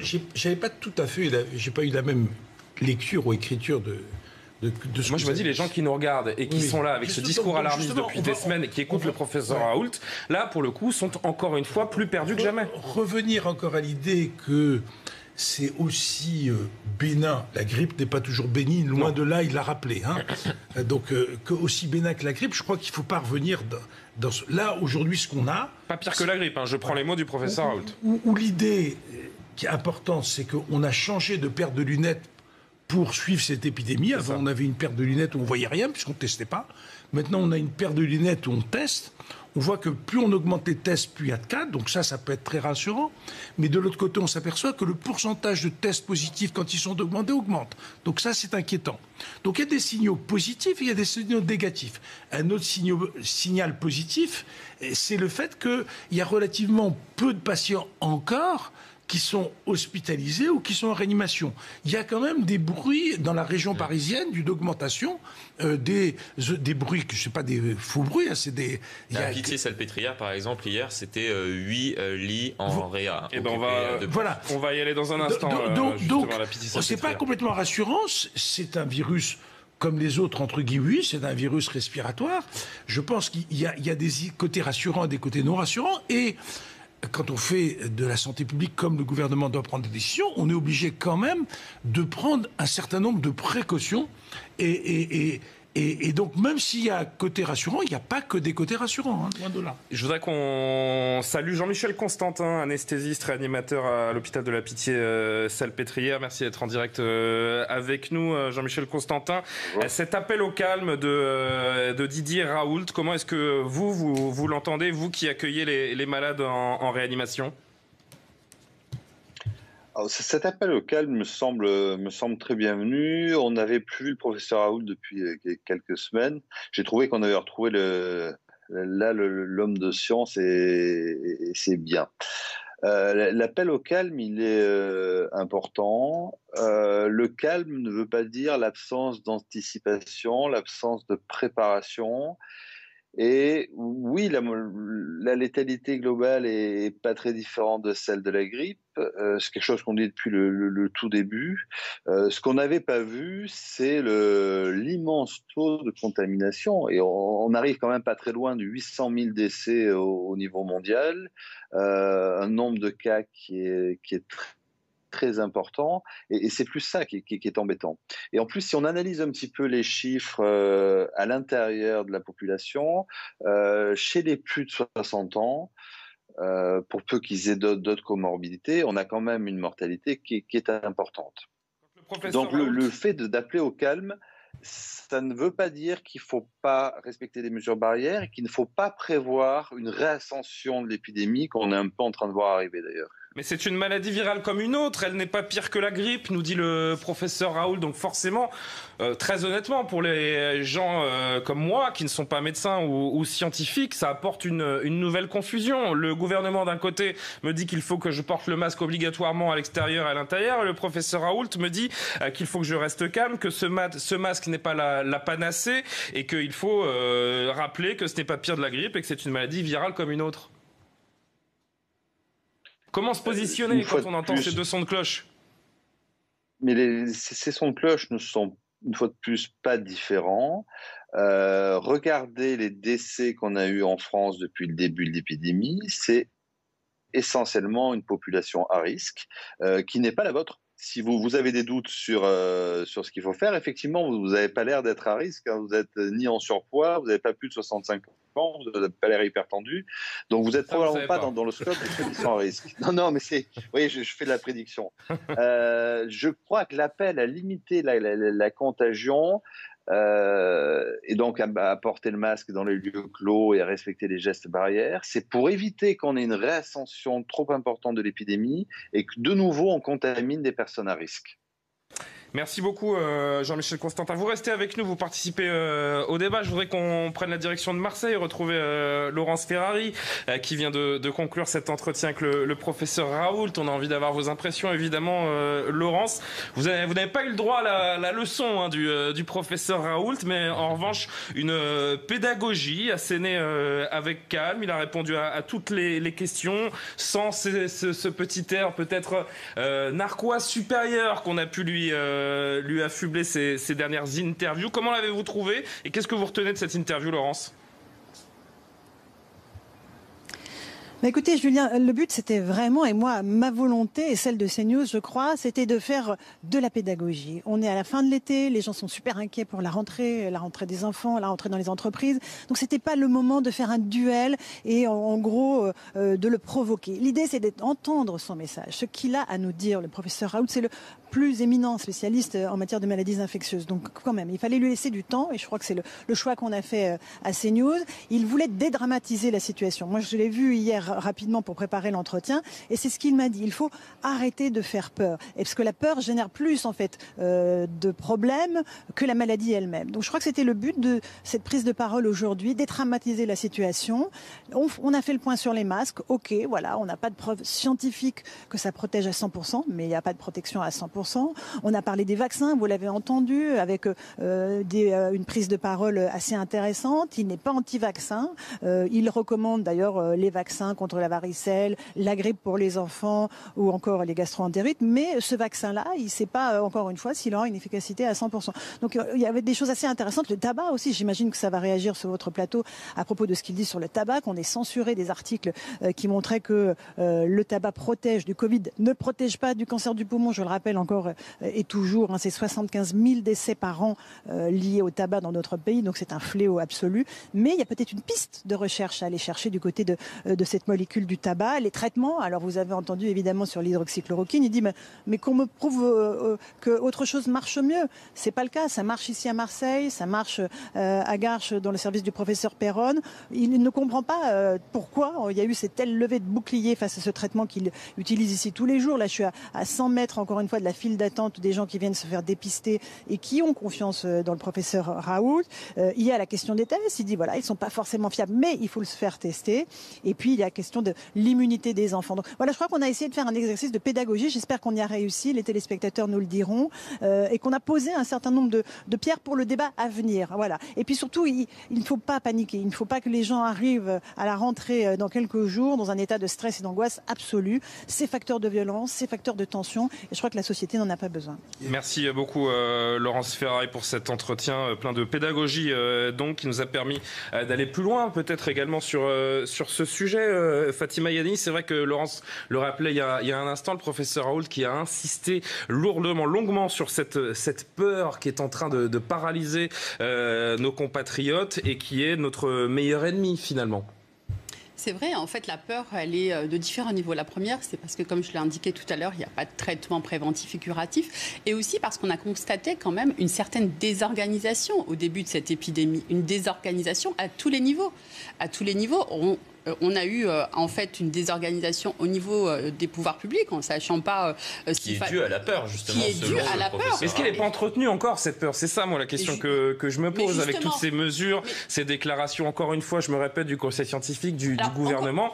Les Français, cette peur, elle ne vient pas de nulle part. Alors, elle ne vient pas de nulle part parce que, en fait, le discours, il n'est pas clair. Quand vous avez un discours qui n'est pas cohérent, si on prend, par exemple, le nombre de personnes, si on prend le spectacle du Puy du Fou, on a autorisé 9000 personnes à un spectacle et qu'après, on vous dit qu'on interdit les rassemblements de plus de 10 personnes. Comment voulez-vous que nous puissions avoir une cohérence et qu'on puisse avoir confiance dans la parole publique? Le problème, c'est le discrédit de la parole publique. Et c'est ça sur lequel il faut travailler. Je crois que les scientifiques font leur travail de scientifique. Et ensuite, il y a les pouvoirs publics qui doivent s'emparer de ce travail scientifique et qui doivent créditer une certaine thèse. Et je crois que le problème, il est la perte de crédit de la parole publique. Et c'est ça qu'il faut retrouver et redonner la confiance aux Françaises et aux Français sur ce sujet-là. Et avoir de la clarté et de la cohérence dans les différentes dispositions que l'on prend. Et c'est ça ce que l'on demande. Il y a une thèse qui est quelque part... Alors Florian, je vous laisse aborder pour qu'on passe au masque ensuite. C'est très intéressant ce que vous dites parce que effectivement, non mais il y avait déjà un discrédit de la parole politique bien avant cette crise sanitaire et c'est d'ailleurs pour cela que l'exécutif a tenté de s'appuyer sur des recommandations scientifiques pour tenter justement de justifier son action durant cette crise sanitaire. À maintes reprises, on a vu dans un premier temps Édouard Philippe, Emmanuel Macron, puis Jean Castex ces derniers jours appuyer leur décision parfois de serrer la vis, par exemple, comme ils le font actuellement, sur des recommandations qui ont été faites par le Conseil scientifique ou d'autres scientifiques qu'Emmanuel Macron a beaucoup consulté. On l'a vu, par exemple, se rendre à l'IHU Méditerranée du professeur Raoult, mais il a rencontré d'autres spécialistes afin de tenter d'appuyer justement les choix qui allaient être faits, réalisés dans les semaines qui suivent par le pouvoir politique, justement parce qu'il y a un discrédit en la parole politique dans notre pays, mais cela ne date pas de cette crise sanitaire, cela date de bien avant. Professeur Cohen. Oui, je crois qu'il faut distinguer de temps en temps les avis du Conseil scientifique et les décisions politiques. Par exemple, le Conseil scientifique... les décisions politiques sont motivées par le Conseil scientifique. Oui, mais après, l'expression... L'expression politique n'est pas... Par exemple, je ne pense pas que ça soit dans l'idée du Conseil scientifique et qu'on ait des preuves scientifiques que les masques en extérieur, quand on est seul dans la rue, servent à quelque chose. Je ne pense pas une seule seconde qu'on puisse s'appuyer. Alors derrière, pourquoi on impose ça?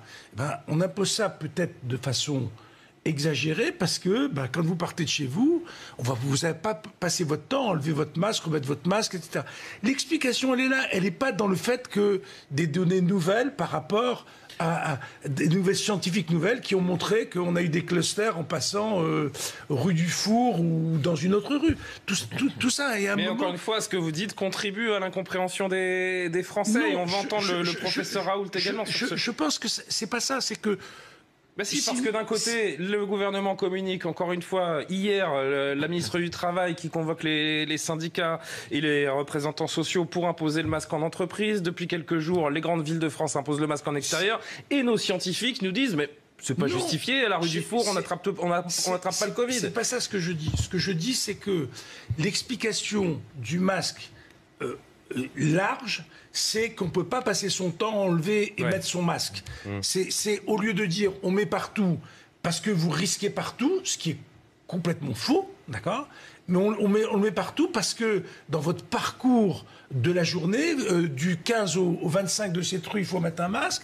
Et comme ça a été fait au départ, et les gens ne comprenaient plus rien. Moi, ce que je pense, c'est que l'explication derrière qui manque sur la décision et pas tout à coup que le risque est changé de façon considérable. Parlons-en de ces masques. Le masque protège-t-il vraiment contre le Covid-19 ? Écoutez la réponse du professeur Raoult, on continue d'en parler.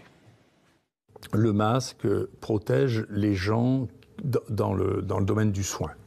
Pour le reste, rien n'est clair, rien n'a été démontré sur le plan de la transmission virale. Après, c'est une situation sur laquelle il y a une certaine complexité à répondre parce que le masque ne joue pas qu'un rôle physique de protection par voie respiratoire. Il joue un rôle de signal il y a une maladie contagieuse qui circule. La question qui découle de cette réponse, elle est très très simple. Est-ce qu'on a généralisé le port du masque pour apaiser la peur des Français ? Je crois qu'on a manqué encore une fois de pédagogie. En fait, si on explique à chacun d'entre nous à quoi sert le masque, c'est-à-dire c'est un des gestes barrières. Ne jamais oublier que le lavage des mains est aussi un des gestes barrières et qu'il est essentiel. Il est presque plus important quand on écoute le professeur Raoult. Plus important que le masque. Non seulement plus important pour cette maladie-là, mais pour Parce qu'on a arrêté de parler du gel hydroalcoolique, même dans les campagnes du gouvernement à la télévision. Tout à fait. Et on s'est plus focalisé sur ce port de masque obligatoire ou pas obligatoire dans un certain nombre de villes ou d'espaces que de tous les gestes barrières, et le lavage des mains est essentiel pour cette maladie, mais aussi essentiel dans la transmission d'un certain nombre de maladies, de gastro-entérite par exemple. Il faut quand même signaler que cette année, dans 40 départements en France, en fait, le nombre de morts est inférieur à la même période de la même période. Donc, ce qui signifie quoi ? Que les gestes barrières ont eu un impact, et notamment le lavage des mains. Le port du masque, en fait, moi, je pense qu'il faut de la pédagogie, aussi bien pour le port du masque que pour les gestes barrières. Le port du masque. Eu assez de la pédagogie sur le port du masque ? Je trouve qu'on a sur la finalité. On a infantilisé les Françaises et les Français en leur disant vous devez la finalité, professeur Raoult nous dit que ça ne sert à rien. Donc bien sûr que si, ça sert. C'est une barrière physique et on sait, et tout le monde le sait, et lui-même le dit, la transmission du virus, elle se fait notamment par les gouttelettes quand vous éternuez, et le port du masque est une barrière physique. Et que quand vous n'arrivez pas à avoir la distance entre vous et la personne qui est en face de vous, une distance minimale d'un mètre, il faut la barrière physique qui est le port du masque. Donc c'est ça la pédagogie. Quelle est la finalité du masque et pourquoi on doit se prémunir avec l'ensemble des gestes barrières ? Et c'est ça la vraie pédagogie. Et dire aux uns et aux autres, vous devez porter le masque dans la rue A et pas dans la rue B, sans expliquer la finalité, c'est ça qui provoque en fait le problème dans la tête des uns et des autres. Il dit aussi quelque chose sur le masque qui est intéressant. Il dit, ok, je ne suis pas sûr que ça serve à quelque chose. Je résume. En extérieur, ça a été prouvé que pour les personnels de santé, il y a un peu plus de preuves que ça, mais c'est pas grave en intérieur. C'est pas très très important. Mais c'est aussi un signe qu'on fait attention. Et je trouve qu'on est arrivé à l'effet inverse. C'est devenu comme la cape du toréador. La cape rouge, le masque, et on oublie la muleta, et on oublie que il faut se laver les mains souvent, on oublie qu'il faut aérer ses pièces, parce que maintenant on sait qu'il peut y avoir une transmission en air, on oublie le distancement, et quand on ne parle que du masque, finalement, les gens promènent de la poche. Il a évoqué cette fixation trop importante que les gens font sur le masque, et par extension ces tensions également évoquées par le professeur Raoult, le masque qui rend fou. Voilà, je ne suis pas sûr qu'il y ait tellement de contradictions. Il y a besoin de plus de pédagogie. Ça change rien. On ne porte pas le masque que pour se protéger à un moment T. Si on dit que ça, on va perdre le mettre, l'enlever, le remettre, etc. Et ça va être très très gênant. Il y a deux réponses en fait à votre question sur pourquoi on généralise le port du masque aujourd'hui en France. La première, c'est en tout cas le constat qu'on fait dans l'entourage d'Olivier Véran, le ministre des Solidarités et de la Santé, c'est qu'il y a eu une pénurie au début de cette crise sanitaire, pénurie qui a créé un manque et qui a créé donc une demande forte de la part de la population. Et c'est vrai qu'au sein de l'opinion publique, puisque nous n'avons pas eu la possibilité de sortir masqués au tout début de cette crise sanitaire, et que maintenant nous pouvons avoir cette possibilité de nous protéger, eh bien il y avait une demande forte de la part d'une partie de la population, et c'est pour cela que l'exécutif a décidé d'instaurer et de généraliser le port du masque. Seconde réponse à votre question, et cela je le reproche aujourd'hui, c'est que le masque finalement est devenu un instrument politique pour expliquer que les pouvoirs publics souhaitent protéger au maximum la population. Et d'ailleurs, pourquoi un instrument politique? On peut prendre l'exemple de Paris. Pourquoi instaurer une généralisation du port du masque en extérieur dans une rue par exemple, la rue Daguerre dans le 14e arrondissement de la capitale, et ne pas le faire dans une rue adjacente quelques mètres plus loin, tout simplement parce que les pouvoirs politiques dans notre pays souhaitent montrer qu'ils prennent soin, entre guillemets, de la population, mais ne souhaitent pas non plus se mettre à dos, puisque il faut soigner effectivement son électorat, ceux qui ne souhaitent pas et qui sont récalcitrants concernant le port du masque en extérieur. Jean-Michel Constantin, qui est toujours avec nous, si je résume les propos de Florian Tardif sous son contrôle, évidemment, avec le masque, on a donné un placebo à la population ? Non, on n'a pas donné un placebo, mais on a la mémoire courte. L'OMS, depuis le début, dit le masque, ce n'est pas le problème. Le problème, c'est les mesures barrières, c'est se laver les mains et c'est faire attention. Une fois qu'on a fait ça, probablement que le masque a un intérêt, au moins dans les zones fermées. Ça, c'est à peu près certain. Après, la décision du masque en extérieur, c'est une décision qui est purement politique. Moi, je pense que c'est une erreur grave, à mon sens, parce que ça charge la barque et tout le monde en a marre. Mais c'est absolument pas scientifique. Et il ne faudrait pas que ça pousse dans le mauvais sens.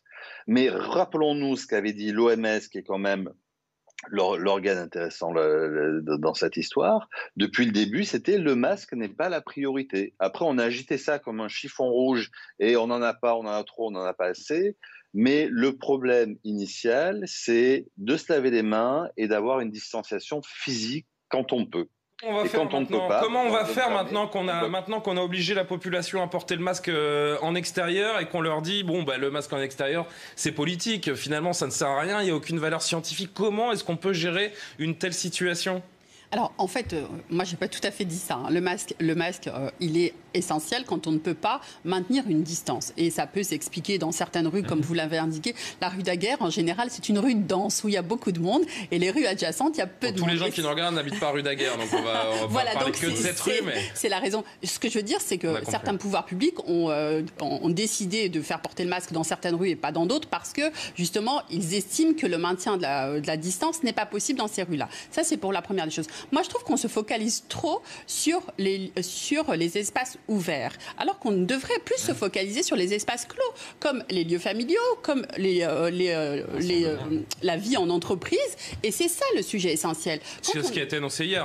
D'ailleurs, il y a des mesures en entreprise qui... On a l'impression que parce que c'est l'été, on s'est focalisé sur les espaces non clos, alors que la vie de l'entreprise, je vous rappelle quand même qu'il y a un cluster sur 4 ou sur 5 qui est dans l'entreprise. Et peut-être qu'il aurait fallu d'abord se focaliser sur ces espaces clos où certaines fois on ne peut pas avoir accès à la ventilation, à l'aération de ces zones closes, plutôt que de se focaliser sur le port obligatoire dans telle ou telle rue de telle ou telle ville. Et je crois qu'on a un sens des priorités qui est peut-être à revoir, et j'espère qu'on va au moins tirer bénéfice de l'expérience qui est passée et pouvoir avoir un message plus cohérent et plus lisible. Parce que ce que nous dit le professeur Raoult également, Robert Cohen, c'est que les mesures, elles augmentent des tensions non justifiées finalement. Absolument. Et on arrive à cette idée-là que le masque chirurgical ou le masque famille a quand même pour rôle essentiel de protéger les autres. Bon. C'est-à-dire que si on est dans un endroit, moi je porte le masque, toi tu ne le portes pas, peut-être que je te protège un peu, je me protège aussi un peu, il n'y a pas de doute de ce côté-là. Hein, bon. Mais c'est donc à un moment, dans les milieux clos où il y a beaucoup de monde, on ne peut pas maintenir la distanciation eh ben, il y a une cohérence à cette obligation. Et puis après, ça s'étend. Et moi, je voudrais insister sur un point. Il faut se rendre compte qu'on s'est installé sur la durée. Moi, je trouve que des mesures aussi dures que ça, en sachant que, probablement, comme l'a dit Raoul, personne ne peut prévoir l'avenir. Mais ce qu'on sent bien, c'est que ça ne va pas s'arrêter, ni le mois prochain, ni le mois d'après, etc. Donc, et cette maladie, elle évolue également. On est incapable de dire ce qu'elle sera demain. D'ailleurs, tiens, je vous coupe juste pour entendre cet extrait d'interview sur cette maladie imprévisible qui n'est plus la même que celle que l'on a découverte il y a 6 mois. Écoutez-le. Plus vous testez, plus vous trouvez de cas, mais dans les cas qu'on trouve, on est en train de regarder, les cas, ce qu'on trouve maintenant et ce que l'on trouvait en février ou en mars, ça n'est plus la même maladie. D'accord ? C'est-à-dire, ce que l'on trouve maintenant, c'est des formes très bénignes. Voilà, pour cette maladie qui évolue. Et en effet, les mesures qui sont celles d'aujourd'hui ne seront peut-être pas celles de demain, alors que les mesures d'aujourd'hui ne sont pas forcément utiles avec la connaissance de la maladie qu'on a. C'est en cela, encore une fois, je me répète, mais qu'il y a une confusion qui est de plus en plus grande. Vous avez dit tout à l'heure qu'on connaissait beaucoup de choses sur ce virus. On a appris beaucoup de choses. Mais ce qui nous reste à apprendre, c'est encore beaucoup aussi. Faut pas...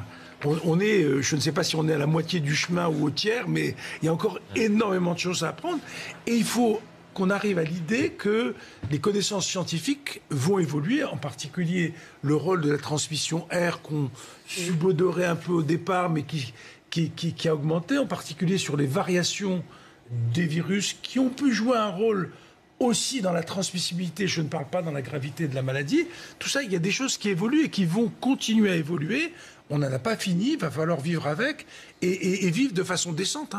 Et cette, je pense, confusion est alimentée en fait par une double temporalité. Il y a la temporalité politique avec ces choix qui sont pris du jour au lendemain, qui se heurtent finalement à la temporalité scientifique où les chercheurs ont besoin de temps justement pour étudier le virus, l'impact que le virus a sur la population et fournir des recommandations qui peuvent, et le professeur Raoult l'a dit, changer, évoluer du jour au lendemain en fonction justement de cette temporalité scientifique qui n'est pas la temporalité politique. C'est que le temps scientifique n'est pas le temps politique. Et c'est là où, en fait, certains ont beaucoup de mal à comprendre.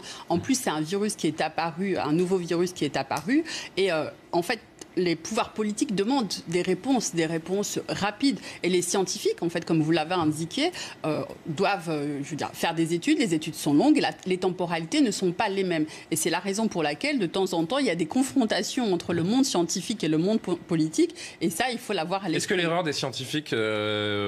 et peut-être du professeur Raoult, c'est d'avoir trop communiqué, d'avoir mis dans le domaine public les différentes réflexions autour de cette maladie, les différentes divergences entre les scientifiques, de mettre ça donc à la vue du grand public qui, lui, n'y comprenait pas grand-chose et qui a donc découvert ces manques d'accord, de consensus entre les différents scientifiques. Je crois pas. Je crois que est-ce qu'il y a une responsabilité scientifique dans cette confusion ? Il y a toujours une responsabilité scientifique, et en particulier, il y a toujours une responsabilité de la course à la dernière étude. En fait, ce que montre bien Raoult, c'est que toutes ces maladies infectieuses, ça s'inscrit dans une histoire. Et moi, je suis fréquemment consulté. L'étude publiée dans le JAMA il y a 3 jours montre que les enfants sont très contagieux. Vous lisez à peu près l'étude, vous appellerez que c'est pas tout à fait ça, que même si leur méthodologie... C'est des conclusions qui sont tirées plus que ce qui a marqué dans les articles. En fait, c'est un peu ça.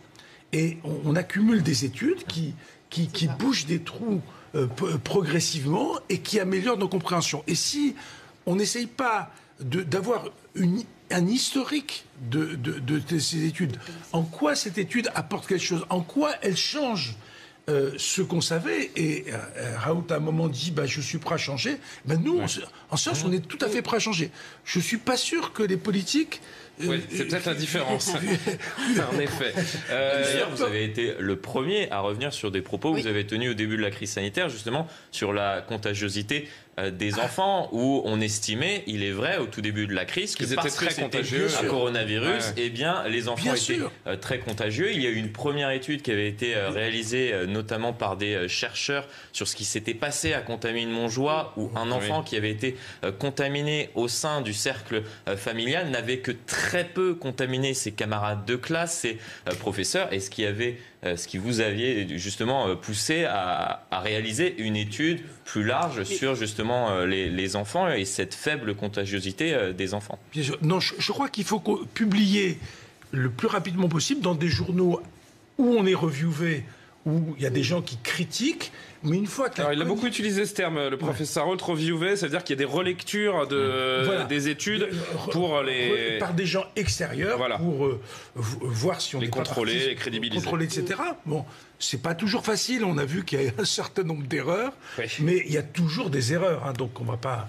Bon, et une fois que c'est fait, on se le doit. C'est éthique pour nous en tant que chercheurs, quand on a un résultat qui peut changer, ça fait partie on n'a pas le droit de garder l'information pour nous. Nous n'en avons pas ce droit. Il y a encore beaucoup de thèmes à aborder autour de cet entretien du professeur Raoult. On va parler du traitement à l'hydroxychloroquine, de la rentrée, du vaccin, de cette recherche, cette course au vaccin commentée également par le professeur Raoult. Je voudrais juste d'abord qu'on parle du confinement parce qu'il en a été question également dans l'entretien de Laurence Ferrari. Pas vraiment utile ce confinement si l'on décrypte ce que dit le professeur Raoult qui a mis là encore des incohérences au jour. En tout cas, c'est ce qu'il a expliqué en prenant des pincettes. Il a dit, à titre individuel, j'estime que ce confinement n'était pas forcément nécessaire. Et d'ailleurs, il a tenté d'appuyer en argumentant que eh bien, les gens qui ont été confinés ont été finalement plus contaminés que les gens qui ont continué à travailler durant cette période de confinement. C'est vrai ça, statistiquement ? Je ne sais pas, il n'a pas donné les chiffres, mais vraisemblablement, il semble s'appuyer sur des statistiques qui ont été réalisées par des chercheurs européens, puisqu'on sait que la France n'a pas été le seul pays à être confiné ces derniers mois. Alors, est-ce qu'il y a eu plus de contamination L'expérience dans les milieux médicaux a été extrêmement claire, sur les milieux soignants. Au tout début de la maladie, il y a énormément de personnel soignant qui ont été contaminés et ils ont payé un très lourd tribut. Après, on a installé des mesures d'hygiène et notamment le masque en soins, comme il a été dit. Et là, on a vu une baisse des contaminations sur le personnel soignant qui a été extrêmement claire aussi. Et puis après, c'est imposé le port du masque aussi aux patients. Et là, on a encore une baisse. Et on s'aperçoit que quand du personnel médical se contamine par le virus, le plus souvent, c'est à l'extérieur du milieu de travail. Qu'est-ce que ça veut dire ?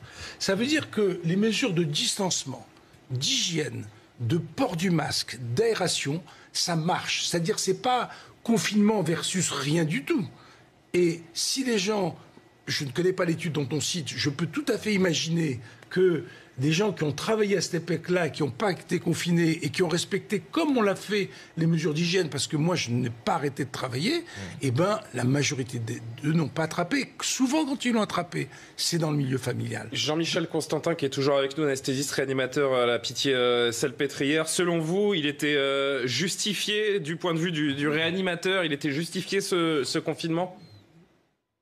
J'ai vraiment l'impression que c'est ce qui nous a sauvés, ce qui nous a permis de ne pas être dépassés. Si on prend l'expérience du Royaume-Uni, où initialement ils n'ont pas confiné en disant on va jouer les protections individuelles et l'immunité collective, ils ont eu une telle escalade des cas graves et des décès qu'ils ont fini par confiner. Je crois qu'on a quand même un nombre d'arguments sur l'ensemble des pays où ça a été confiné et où le déconfinement a été mal fait pour dire ce qui a permis de casser la flambée épidémique, c'est le confinement. Professeur Raoult qui a expliqué également que si la coordination, l'organisation avait été meilleure entre le public et le privé, ce confinement aurait peut-être également, là encore une fois, n'aurait pas encore été très utile. Ça, je crois que c'est complètement faux. Si on prend l'expérience de l'Île-de-France, les réanimations privées, publiques, CHU, c'est-à-dire APHP et établissements périphériques ont été remplies en même temps, à la même vitesse. Il y a eu des patients partout. C'est pas la désorganisation qui a créé les décès. Il faut juste remettre dans la tête que fin mars, début avril, on intubait un patient toutes les demi-heures dans les services d'urgence de la PHP, ce qui n'est pas le cas ailleurs. Qu'après, dans les zones où il y avait beaucoup moins de cas, effectivement, le privé s'est retrouvé un petit peu avec des services vides, c'est très probable. Mais on ne peut pas dire qu'il y a eu ce dysfonctionnement-là, au moins sur l'Île-de-France et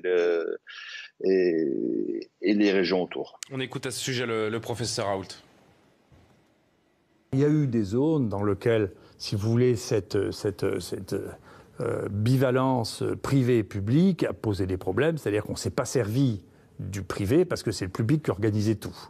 Et donc, au moment où il y avait des problèmes de réa considérables, dans l'Est, ça, je le sais parce que je connais des gens qui sont là-bas, on n'a pas utilisé à un moment les réanimations privées et les réanimations publiques étaient pleines. Donc, si vous voulez, moi, je trouve, mais j'espère qu'on y verra clair, que ce pays a eu un problème d'organisation très sérieux et que les endroits dans lesquels ça a le moins bien marché, c'est les endroits qui ont été les moins bien organisés. Sur ce rapport privé-public, une réaction, professeur Cohen? Alors, deux points.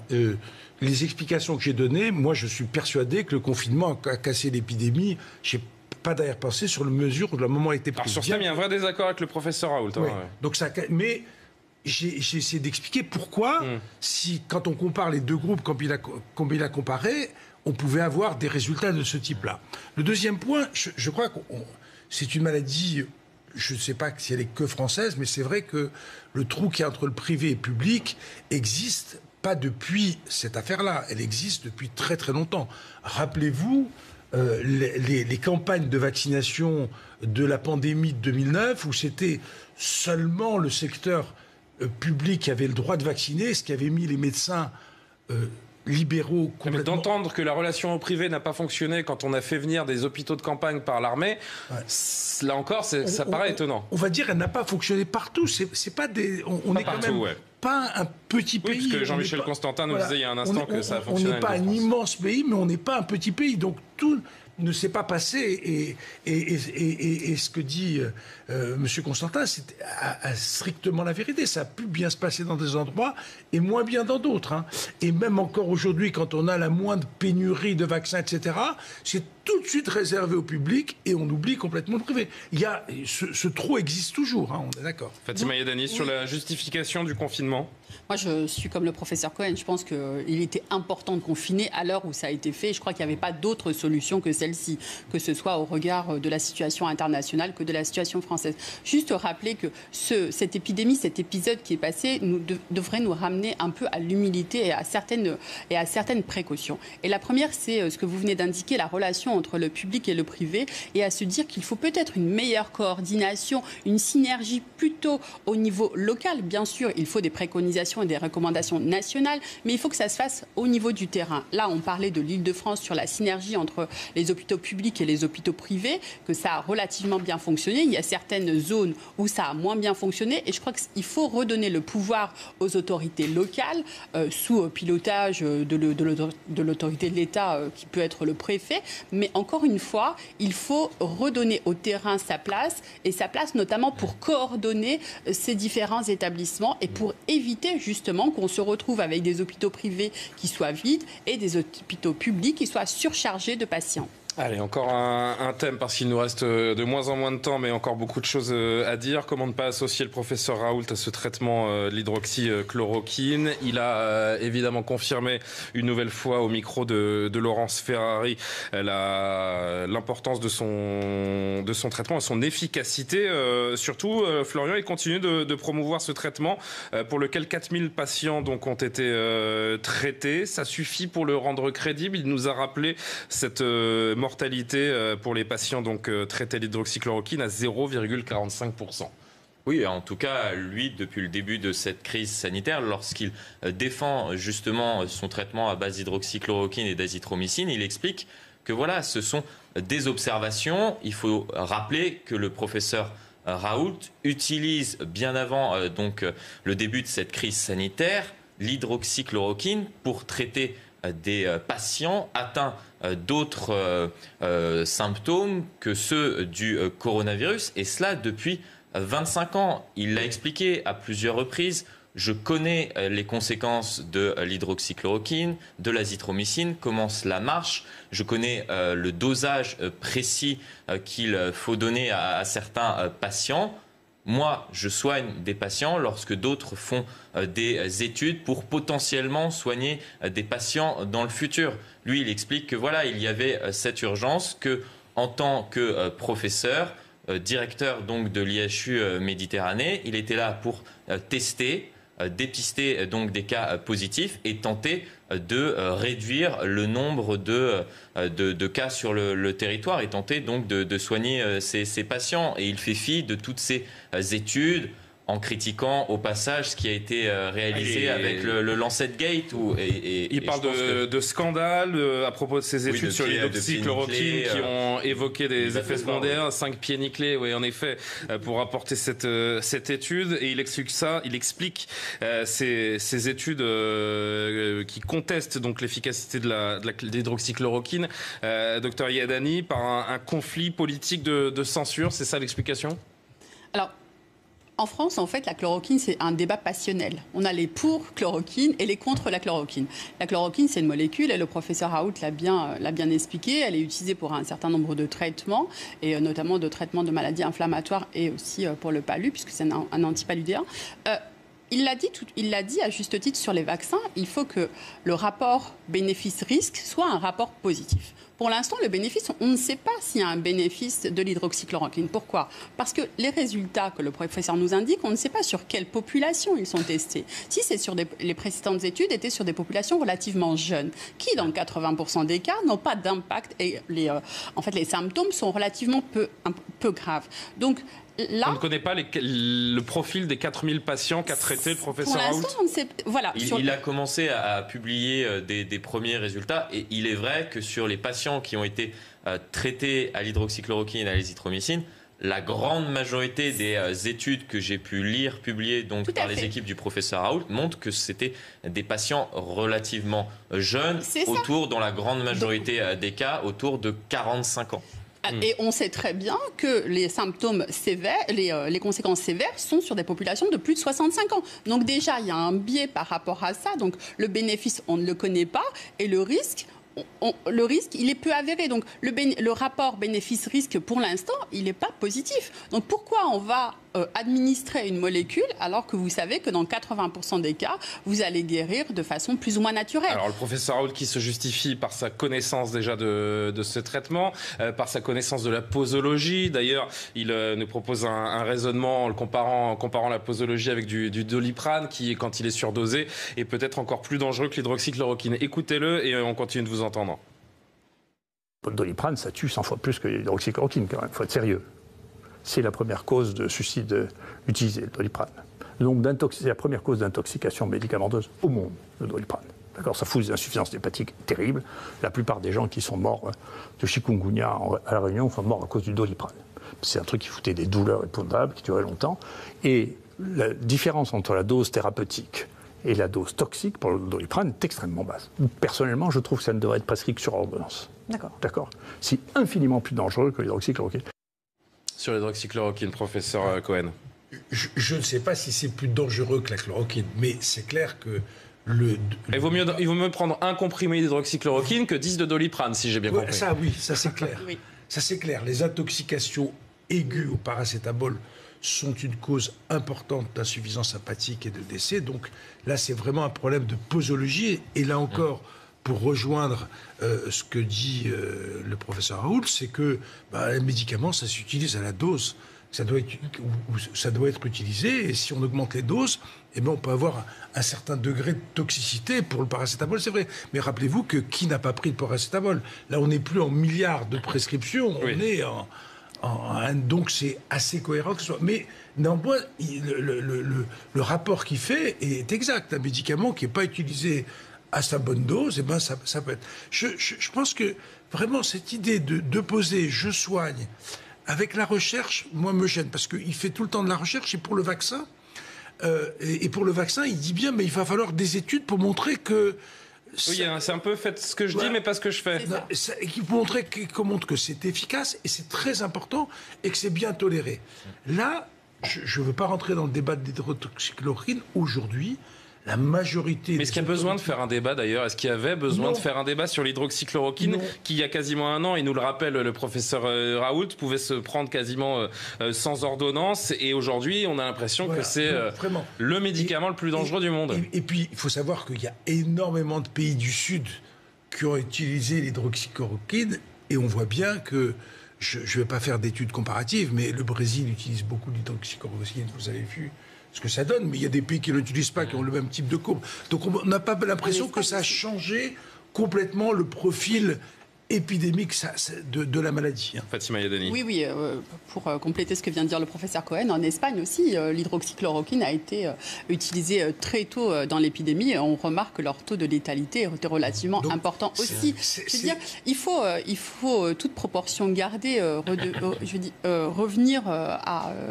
quelque chose de plus logique. Le professeur Raoult a un raisonnement que je partage complètement sur le vaccin, sur le rapport bénéfice-risque pour le vaccin, sur toutes les préconisations, les garanties que le vaccin doit avoir, et il a complètement raison. Et ce raisonnement, en fait, il ne le transpose pas pour l'usage de l'hydroxychloroquine. Et c'est là où on a un peu d'incohérence sur cette molécule. Encore une fois, je crois que c'est vraiment un débat passionnel en France sur cette molécule, et c'est ce qui fait qu'on a les pour et les contre, et que ça a un peu, c'est un peu devenu un débat anxiogène pour l'ensemble des Français. Il est presque l'heure de se quitter, mais on va évidemment débriefer tout au long de la journée dans nos différentes éditions cet entretien exclusif du professeur Raoult. Je voudrais juste profiter de la présence encore avec nous de Jean-Michel Constantin, peut-être pour faire un point, vous qui êtes anesthésiste, réanimateur à la Pitié-Salpêtrière. On parle depuis plusieurs semaines de cette résurgence des contaminations.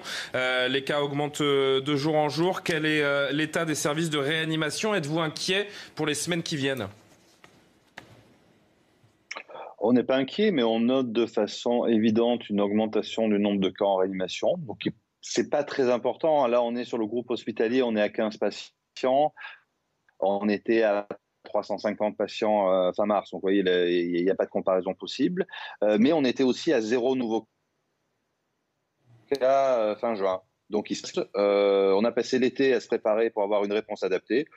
C'est pas de l'inquiétude, c'est si le nombre de cas augmente, ce qui est possible, on fera ce qu'il faut pour s'en occuper. Merci beaucoup de nous avoir répondu, Jean-Michel Constantin. Je remercie Fatima Yadani d'avoir été avec nous en plateau, le professeur Robert Cohen et Florian